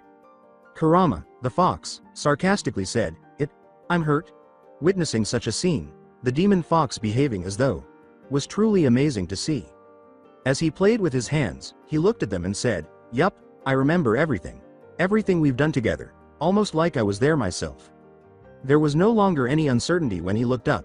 Although it was recognizable, confidence had a new appearance, as if he brought experience with him. Naruto wasn't lying. He remained silent for a considerable period of time, and the fox didn't move or say anything. He always had something to say, so it was really unusual to see whether it had any real significance or not. She took a seat facing the two of them on the chilly, wet floor. Her method, their sole light source, is still in the air. Naruto's face fluctuated constantly, displaying a wide range of emotions. Mito became nervous. What if the man she knew had been someone else entirely? The 2 times they had met, he had always appeared aloof. Now that we were so close to identifying Naruto's true identity, questions kept coming up.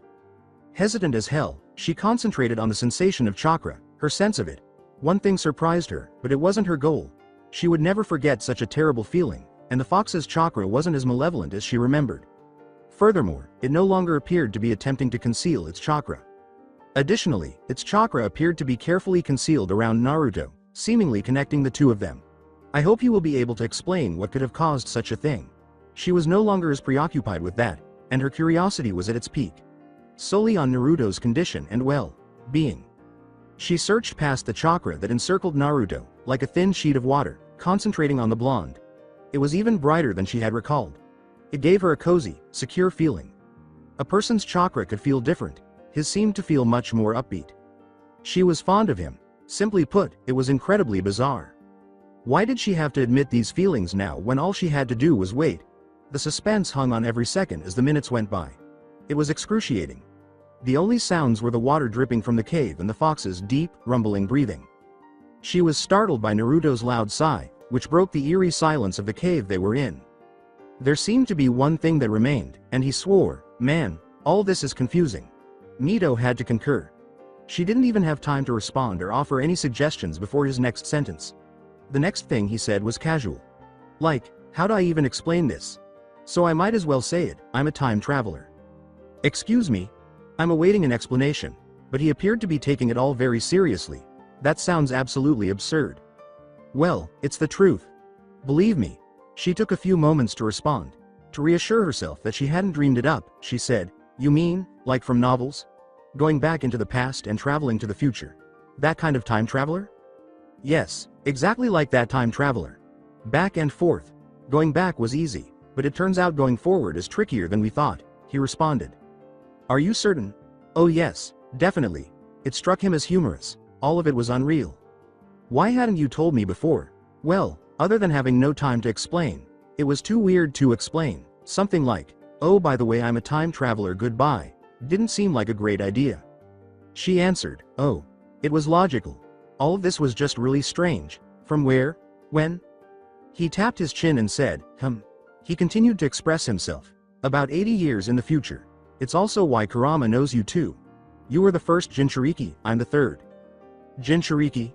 Naruto looked at the fox and said, "Yup, Kurama was sealed into you, then in my mom, and finally into me." It explained why his stomach had a broken seal. "He's not inside me right now, usually that would kill me, blame the time travel." Mito questioned, "Is that the reason you lost your memories?" "Yeah," he said. "It might have something to do with my time travel. Physical and spiritual aspects of chakra, along with time and space, type things. Anyways, the spiritual part separated from my physical energy, with most of my memories. Like I told you, chakra can stay around for a while, but only for a while. So my chakra was fading, and when I was as good as dead it went away completely." That made sense. "So, where were you?" He chuckled, "Funnily enough, inside Kurama, or at least my chakra was. Honestly, I'd rather not think about it much longer, it's the only thing I've thought about since I first came here." Kurama whispered, "You weren't the one to figure it out." Naruto muttered, she didn't need to know that. Even though she wanted to laugh, this was strange. There was still shock. "So, you've tamed the Ninetales." "You got that exactly right." Naruto grinned.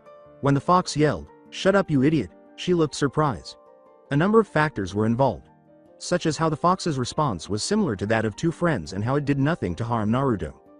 With a wink, Naruto said, "It might as well be true," and laughed. Indeed, this was an odd circumstance. Naruto got up from where he was sitting. She became aware that she was sitting up against the stone wall. When she had done this was unknown to her.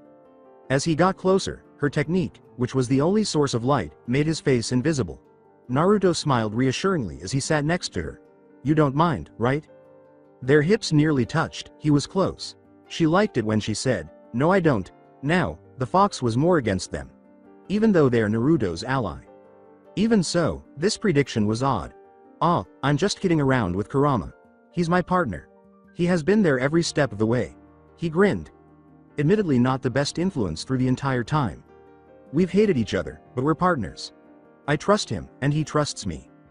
Mito gave the fox a serious look, though, I wasn't kidding that I tamed him. I beat him in a fight.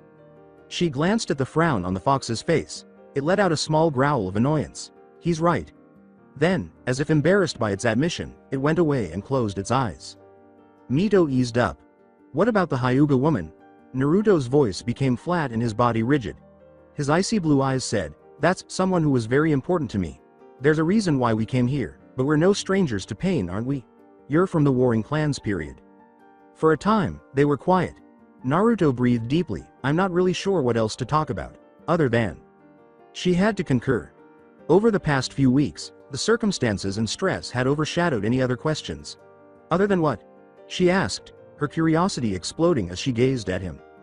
His hands went to the back of his neck as he smiled in embarrassment. Ah, I'm not even sure where to start. It's like, everything reset for us. Us? Sounded strange. The fox moved away, but there wasn't much space for it to move around in. Okay, this is enough for me. I'm going to sleep. As the fox moved away from them, there was the sound of earth sweeping loudly. She saw its ears and the right side of its eye close. This was really odd. She inquired, what do you mean by that? Resuming the discussion. Naruto gazed for a considerable amount of time, which nearly made her uneasy. At last, he turned to face the fox. Hey, I have all these memories of you. Except, it's kinda like looking through a window. Mine, but not exactly. Someone else was doing my actions, sort of. You're losing me on this. He smiled and said, I'm losing myself at it too. Let's say, I'm talking about me with no memories. I know you, but it also feels like I don't. That doesn't even count how private you are. There are a few things that I would have done differently. But I'm thankful for that too, otherwise I would have never gotten to know you because I would have left immediately. He took hold of her hand and held it between his two.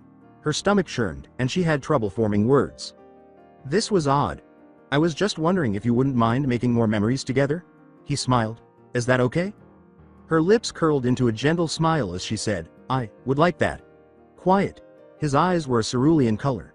Her heart pounded. Everything felt like it might break somehow. He edged closer, but Mito wasn't sure when. Either she had, or both of them were accountable. Her lips were on his, that much was clear. It was easy and very short. As if this was all that existed when her mind went blank. All that mattered was that. This was enjoyable. The kiss ended as he leaned back. His eyes were obscured by his bangs, and Naruto glanced first at the fox and then at the brilliantly shining incandescent technique. It's been a long 3 weeks, hasn't it? For you at least, there's still some holes from that time. I think I'd rather not remember them. The kiss was still fresh, and Mito yawned, stressful? That it was. She felt a surge of fatigue. In order to lean against a softer surface, she set her pack behind her. The interior was unexpectedly warm. The sound of the fox's deep breathing was most likely the cause. Naruto followed her lead and said, let's get some sleep, and get out of here before people arrive. He nodded when she asked if he was ready. She blinked out of existence in the cavern. The roar of the waves outside, the sounds of breathing. It's almost like things have reset. She answered in the dark, almost. She felt his warmth as she leaned in closer. You don't mind, right? She pictured the grin on his face. Nope, it was odd, but pleasant. She found it hard to believe. She was standing on top of a 9-tailed fox that appeared to be docile. A ray of light shining through cavern crevices was the only source of illumination. Naruto proposed that they get moving as soon as they woke up, before the shinobi showed up. Mito's sandals touched her toes, and she could feel the fur beneath her feet. The fox complied with Naruto's order voluntarily. She questioned, what are going to do? First, we're going to find my best friend. There's another one of you. Yup. Gotta find him, just in case he's in trouble too. Said Naruto. He reached into his backpack and took out his kunai. He abruptly became so bright yellow that the cave's interior was illuminated. She recalled this change as though he were on fire. Do you want to come along? Of course, with this metamorphosis, he put a soft hand on her shoulder and grinned. Then she also turned to gold. As she looked at her hands, black stripes and a yellow glow spread across her body. Not only that, but it seemed as though her senses were also enhanced. From this distance, Mito could even sense her sister. It brought home to him how near the land of water they were. I can't seem to sense him, maybe his chakra is low, or he's far. I'll need to mold some chakra. What if he was in the same state as you were? We have a special connection, even if he lost some of his memories, he'll still feel this. Naruto made a generic seal with his hands. His chakra soared after he inhaled deeply. Right now. This was frightening. His chakra reached amazing heights, as if it would never stop rising. She became aware that his chakra was mixed with the 9 tails because it felt different. If she compared it to Hashirama's, it was bigger. Naruto was serious. People all over the nation would be able to sense it because of its strength. She could still feel a legion of shinobi in the distance. They had paused at a group of towns. The beast wasn't angry, but it was probably to protect against an enraged fox. Naruto stopped, his expression focused. The chakra he shaped vanished as he winced. He glanced in a certain direction. Wow, that guy is far. We'll start right away. He looked at her and said, "Hold on to Kurama, would you?" He extended his hand and a big yellow disc formed out of chakra. She did as he said. Before she heard an explosion outside, he threw the technique at the wall, which caused a large hole to be cut through. He tossed it out with the kunai. Naruto answered, "Kurama, time to get some fresh air, yeah?" The fox grunted. "At least until you get sealed back into me," he said. The scene abruptly shifted from the dimly lit cavern to the open ocean and rising sun. She was blinded by the sunlight, and the water was covered in an early morning mist. She became confused by the abrupt change of scenery and realized they were above the ocean's constantly shifting sway. Unfazed, Naruto stood with his orange eyes fixed on the distance while his hair fluttered wildly. "Are we flying?" Mito asked incredulously. The wind was so harsh that she had to yell. "Yup. Cool, right? It's spectacular," she said, and he smiled brilliantly. Mito glanced at the islands that went by and the distant view of the town. One can presume that the sight of the giant fox flying would be frightful. She followed Naruto's example and sat down. Because of the fox's protection, the wind decreased somewhat. She thought of a question. "What would you have done if I didn't come here?" "Kurama would have come for my body. Wouldn't be a pretty sight with if Hashirama and Madara were there. He came with a plan for that, but..." He grinned. "I believed in you though." With a smile, Mito said, "I wish I had heard that last week. We have some time to talk, we'll be flying a while after all." Thus, they conversed. She inquired, "Where are we?" A sea of enormous trees stretched out in all directions. Taller than the actual fox. She looked down at the grassy field that swayed in the wind. It must have been Naruto's friend because she sensed someone close by. As they got closer to the individual, they lowered. His answer was, "No idea." The ground rumbled under the weight of the flying fox as it fell from the sky. A patch of grass was silently trampled under, and Naruto leapt from fox onto it. When she joined him, she saw that the grass was higher than herself. She was perplexed because tailed beasts weren't like this at all, and the fox leveled a path for them to walk on. She saw that the person they were searching for was already approaching them on this path. Naruto said, "There you are, Sasuke. I mean, you remember who I am, right?" The man walked up without saying anything. One of his eyes was obscured by his long, raven hair. Other than the worn appearance of his black clothes, he appeared to have been living alone. He had a fully developed Sharingan, and his eyes swept over to where she stood. Uchiha?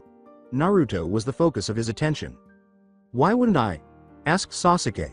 With his hands dangling around his neck, Naruto grinned. "It's great to see you after so long. Thought something bad might have happened to you." Said the faintly perceptible smile. "It's nice to you too, anyone in fact." He explained his predicament in greater detail, saying, "I bet I couldn't sense a person around here at all.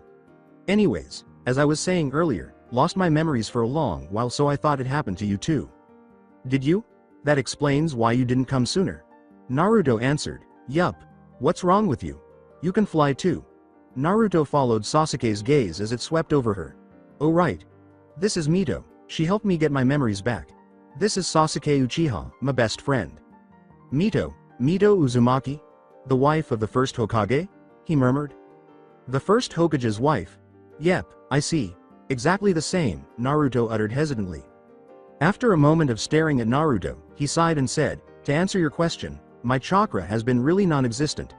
I'm gradually getting better, but I haven't been able to use my eye powers." Naruto muttered, "Oh," and they fell silent for a while. She was only a witness to the conversation and wasn't sure she could contribute.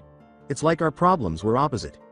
"You see, my chakra was on the physical side," said Sasuke. His gaze lingered on her for a moment before he said, "You know? What about time travel? Naruto informed me. Since you were at home, did you learn about the adverse effects?" He asked, nodding and turning to face Naruto. Since the former leaders of Uchiha and Senju were well gone, the villages had sprung up years earlier, Naruto said, giving her a questioning look before deciding. "Since I haven't been there the entire time, I'm at a loss for words."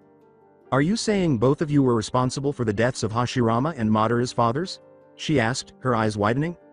"Yes," replied Sasuke. "But this has nothing to do with you. We were investigating what effects it had when we returned to our specific time." Naruto crossed his arms and said, "Our test was nothing compared to the real thing, and we didn't even reach a decade." She wasn't sure how to react. After all, it didn't really work out that well. We almost died moving forward. After staring into the blue sky for a while, Sasuke sighed deeply and said, "I agree. We'll get by this time. Let's head out once I get my equipment because I'm sick of this forest." As she got closer, Naruto had a focused expression on his face and said, "You killed their parents." He left them behind and vanished through the path of the large grass. "Yes, we had a role in it." Sasuke was interested in trying out time travel, since they died anyhow. "Yes, I am aware of that. It's not the greatest, but Mito might as well be dead. That is what we are attempting to avoid." Trusting him, Mito inhaled and said, "I understand." Naruto smiled softly and said, "To be honest, we've already completed what we needed to do, so we really don't need to do much more. All we can do is prevent a few wars from breaking out."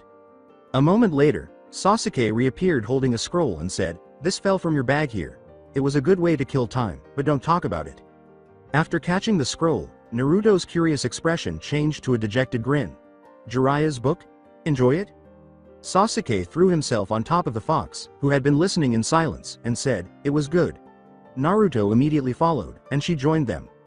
Mito took his hand and squeezed, and he remained silent for a moment, saying, "This is what I've been thinking about ever since I came here, all those months." They both looked off into the distance, as if they didn't want to look at each other. "I was aware, but I had to confirm that we were in agreement." "Were you considering leaving? Even after you told me those things?" she inquired. "My emotions get the better of me," he laughed. "I apologize. It's fine." Naruto had friends. Possibly even family, whom he would not see for a very long time, if at all. Squeezing her hand, Naruto said, "I hope it'll be a good future, but I don't know what will happen in the future anymore." Mito grinned and said, "I hope so too. It was time to get to know each other better." That's it for today. I hope you guys enjoyed this great story. See you in the next one.